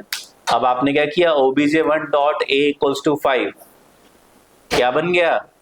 a एक वेरिएबल बन गया, is a variable of obj1 object. तो वेरिएबल कैसे बनेंगे? वैल्यू असाइन करके बनेंगे। लेकिन कौन सा वेरिएबल बनाना है? नॉर्मल वेरिएबल बनाएंगे। a = 5 तो नॉर्मल वेरिएबल बनेगा। लेकिन अगर आपको इंस्टेंस वेरिएबल या ऑब्जेक्ट वेरिएबल बनाना है तो ऑब्जेक्ट के साथ बनेगा object name dot variable name equals to value. और कैसे एक्सेस होगा? Print obj1 dot a। तो ये आपका a नाम का वेरिएबल एक्सेस हो जाएगा। कैसे? किसी क्लास के अंदर के फंक्शन कॉल करोगे, object name dot function name से फंक्शन कॉल होगा, object name dot variable name से वेरिएबल एक्सेस होगा। तो डिफरेंस बस छोटा सा है क्या, कि क्लास के बाहर फंक्शन बनाते थे तो कैसे कॉल करते थे? Object name dot function, normally function call करते थे, और क्लास के अंदर बनाते हो तो object name dot function name से कॉल करते हो। ऐसे ही बाहर वेरिएबल बनाओगे तो a = 5 लिखोगे, अंदर वेरिएबल बनाओगे तो obj1 डॉट a = 5 लिखोगे। बाहर वेरिएबल को एक्सेस करना है डायरेक्टली नेम से एक्सेस करोगे, अंदर वेरिएबल एक्सेस करना है तो object name dot variable name से एक्सेस करोगे। कोई डाउट है? ठीक है, डन हो गया? बोलो। कुछ नया तो पढ़ा ही नहीं रहा अभी मैं, अब वही सब सिंटेक्स, देखो सेम सिंटेक्स चल रहा है, कुछ नया नहीं चल रहा। जितने वेरिएबल्स बनाने हैं आपको a b c d 4 variable बनाने हैं। कैसे बना सकते हो? आपने 4 वेरिएबल बना लिए, obj1 dot b = 7, obj1 dot c = 9, print obj1 dot a, obj1 dot b, obj1 dot c। तो सिंपल, बिल्कुल इतना एक सिंपल सा रूल है जो मैं पहले भी पढ़ाता आ रहा हूँ आपको। क्या क्लास के अंदर के मेथड्स एक्सेस करने हैं तो सिंटेक्स है object name dot method name. ऐसे ही वेरिएबल भी एक्सेस करने हैं तो object name dot variable name, और ऐसे ही बनाने भी हैं तो object name dot variable name से बनेंगे। और बनते कैसे हैं, वैल्यू असाइन करके। पाइथन में सी में कैसे बनते थे, डेटा टाइप डिफाइन करके, यहाँ पे वैल्यू असाइन करके बनते हैं, राइट। ठीक है, तो आपके पास 3 वेरिएबल्स बन गए, किसके, obj1 के। अब अगर आप चाहो तो obj2 नाम का एक वेरिएबल बना के उसके भी 3 अलग वेरिएबल्स आप बना सकते हो। जैसे आपके पास L1 एक लिस्ट है, उसमें 3 वेरिएबल्स हैं ABC। L1 एक लिस्ट है, उसके अंदर 3 वेरिएबल्स है, और L2 दूसरी लिस्ट है, तो दोनों के अंदर आप चाहो तो अलग अलग वेरिएबल्स आप बना सकते हो। ABCDEF equals to 1 2 3 4 5 6। L1 एक एम्प्टी लिस्ट है, L2 दूसरी एम्प्टी लिस्ट है। आपने अगर लिखा L1 dot append bracket A, L1 dot append bracket B, L1 dot append bracket C, तो क्या होगा, डेटा किस में अपेंड होगा, L1 में, तो ABC L1 में चले जाएंगे। ऐसे ही आपने दूसरे, अगर आप L2 में भी यही काम करना चाहते हो कर सकते हो, DEF बनाना चाहो या ABC नाम से ही बनाना चाहो तो आप ABC नाम से ही उसके अंदर भी वेरिएबल्स क्रिएट कर सकते हो, अपेंड कर सकते हो, या फिर अलग नाम से करना चाहते हो L2 dot append bracket D, ठीक है, control C, control V, E और F। तो आप प्रिंट करोगे L1 L2 को, तो L1 L2 का डेटा प्रिंट हो जाएगा। L1 में आपके पास ABC वेरिएबल आ जाएंगे और L2 में आपके पास DEF वेरिएबल्स आ जाएंगे, ठीक है, डन है। तो जैसे L1 L2 में अलग अलग वेरिएबल्स, दोनों L1 L2 किस क्लास के ऑब्जेक्ट्स हैं, लिस्ट क्लास के हैं, दोनों के अंदर आपने अलग अलग वेरिएबल्स सेव कर दिए। वैसे ही एक ही क्लास C1 क्लास के अगर आपने अपने प्रोग्राम में 2 ऑब्जेक्ट्स बनाए तो दोनों के पास सेम नेम से अलग अलग वेरिएबल्स हो सकते हैं। तो obj1 equals to C1 control C,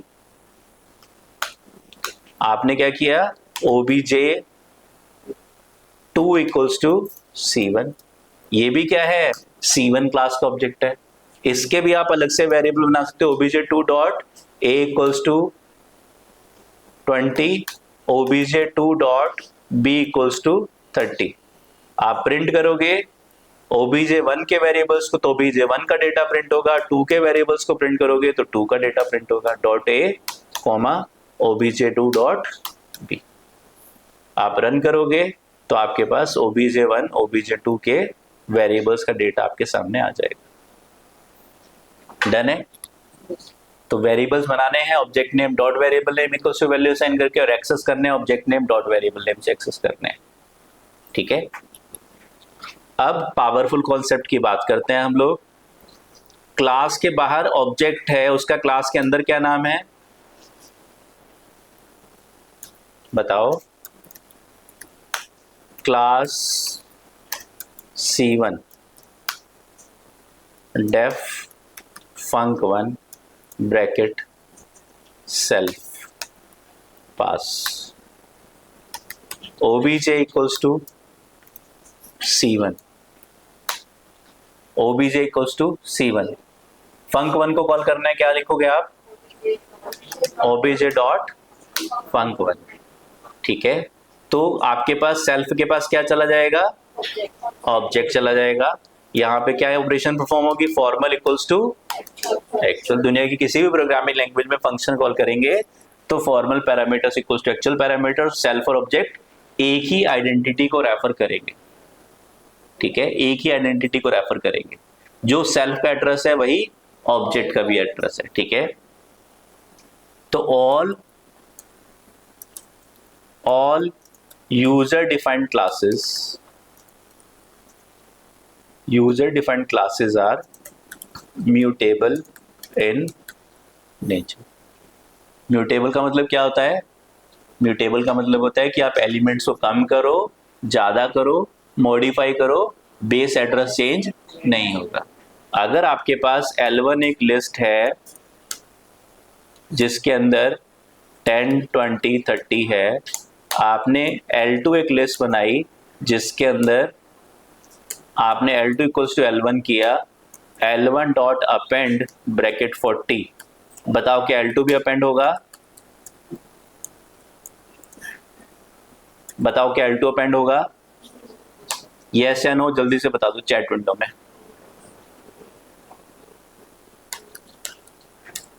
बोलो क्या L2 अपेंड होगा या नहीं होगा? Online students, Aman is saying no, Tulsi Singh no, Shoeb Singh no. Online वाले नो बोलते हैं तो क्लास वाले भी नो बोलते हैं, क्लास वाले नो बोलते हैं तो ऑनलाइन वालों को सुनाई नहीं देता है।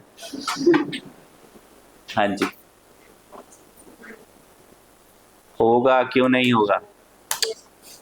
L1 का एड्रेस बताओ। 1000। L2 का एड्रेस बताओ, बोलो जल्दी से। L2 का एड्रेस क्यों 1000? क्योंकि all variables in Python are of reference type. Bunty और विकास आ चुके हैं आपके सामने, ठीक है। L1 डॉट अपेंड, L1 का एड्रेस बताओ। L1 का एड्रेस बताओ। 1000। क्यों 1000? Because list is mutable nature. List के अंदर एलिमेंट कम करो, ज्यादा करो, मॉडिफाई करो, लिस्ट का बेस एड्रेस चेंज नहीं होगा। L1 का एड्रेस 1000, L2 का एड्रेस 1000। L2 को तो हमने टच ही नहीं किया। एक ही आइडेंटिटी के दो नाम है L1 और L2, और एक में चेंज कर रहे हो तो दूसरा भी चेंज होगा ही होगा अगर सेम एड्रेस को रिप्रेजेंट कर रहे हैं। अगर आपने L1 इक्वल टू समथिंग कर दिया तो L1 नई लोकेशन पे चला जाएगा। Are you getting this? तो आप जब L2 को प्रिंट करोगे तो मैंने आपको बताया था, इसी प्रॉब्लम का सॉल्यूशन तो हमने कॉपी मेथड पढ़ा था। इसी प्रॉब्लम का सॉल्यूशन हमने कॉपी मेथड पढ़ा था। कॉपी मेथड से क्या होगा? L2 L1 की कॉपी बनेगी लेकिन अलग एड्रेस पे बनेगी। उस केस में L1 को चेंज करने पे L2 चेंज नहीं होगा। अगर कॉपी मेथड यूज नहीं किया तो ये प्रॉब्लम आपको आपका पीछा नहीं छोड़ेगी। डन है? तो ऐसे ही यहां पे ओबीजे का एड्रेस बताओ 1000। सेल्फ का एड्रेस किस टाइप का ऑब्जेक्ट है? सेल्फ और ओबीजे म्यूटेबल टाइप का, क्योंकि यूजर डिफाइंड क्लास से बना है। यूजर डिफाइंड क्लास से जितने ऑब्जेक्ट बनेंगे सारे म्यूटेबल टाइप के होंगे। अब आपने यहाँ पे क्या किया? यहाँ पे कर दिया ओबीजे या self dot a equals to 5। List के अंदर के वेरिएबल्स कैसे एक्सेस होते हैं? एलिमेंट्स स्क्वायर ब्रैकेट में इंडेक्स पास करके एक्सेस होते हैं। लेकिन ऑब्जेक्ट के कैसे एक्सेस होंगे? डॉट लगा के एक्सेस होंगे। Object name dot variable name से एक्सेस होंगे। तो मैंने यहाँ पे क्या किया? Self dot a equals to 5 और self dot b equals to 7। तो क्या यहाँ पे ऑब्जेक्ट के अंदर भी ये वेरिएबल्स बन जाएंगे? बताओ। सेल्फ का एड्रेस बताओ क्या है? सेल्फ का एड्रेस 1000। सेल्फ के अंदर एक वेरिएबल बना दिया, अभी सेल्फ का एड्रेस क्या रहेगा? 1000 ही रहेगा। अभी भी क्या रहेगा? 1000। और ओबीजे का एड्रेस क्या है? 1000। एक ही आइडेंटिटी के दो नाम है, सेल्फ और ओबीजे। आप क्लास के बाहर आओगे और क्या प्रिंट करोगे? OBJ dot a comma OBJ dot b, और आपके पास दो वेरिएबल्स रेडी हो जाएंगे। ये आपके पास ए और बी में 5 और 7 आ जाएगा। डन है? ठीक है, कोई डाउट है? तो क्लास के बाहर जो ऑब्जेक्ट है, object inside class is called self. ठीक है, if we make some changes in self तो क्या होगा? Then these changes will also be reflected in corresponding object। corresponding object का क्या मतलब है? अगर आपने L1 डॉट अपेंड भेजा तो L1 ही अपेंड होगा। ठीक है, तो ऐसे ही अगर आपके पास यहाँ पे OBJ1 भी है, ये OBJ है, और एक आपने OBJ2 बना दिया, तो क्या OBJ2 में भी दो वेरिएबल बनेंगे? OBJ2 का एड्रेस 2000, OBJ2 का एड्रेस 2000। आपने फंक1 को किससे कॉल किया है? OBJ से कॉल किया है, तो OBJ किसके पास चला जाएगा? सेल्फ के पास चला जाएगा। अगर ये मान लेते हैं L1 है, ये L2 है, तो L1 और L2 का एड्रेस मैप हो जाएगा। यहाँ पे आप L2 में चेंज करोगे तो L1 भी चेंज हो जाएगा। लेकिन ये क्या है? ये तो L3 है, ये अलग लिस्ट है, इसको तो आपने भेजा ही नहीं अपने मेथड के अंदर, तो उसमें चेंजेस नहीं होंगे। तो आपके पास अगर आपने obj.func1 किया तो obj का एड्रेस 1000 सेल्फ के पास गया, तो 1000 एड्रेस पे 2 वेरिएबल बने तो 2000 एड्रेस पे 2 वेरिएबल नहीं बनेंगे। Are you getting this? ठीक है, डन है। प्लीज रिवाइज करके आना ये सारे कॉन्सेप्ट्स। कल मिलते हैं हम लोग ब्रेक के बाद।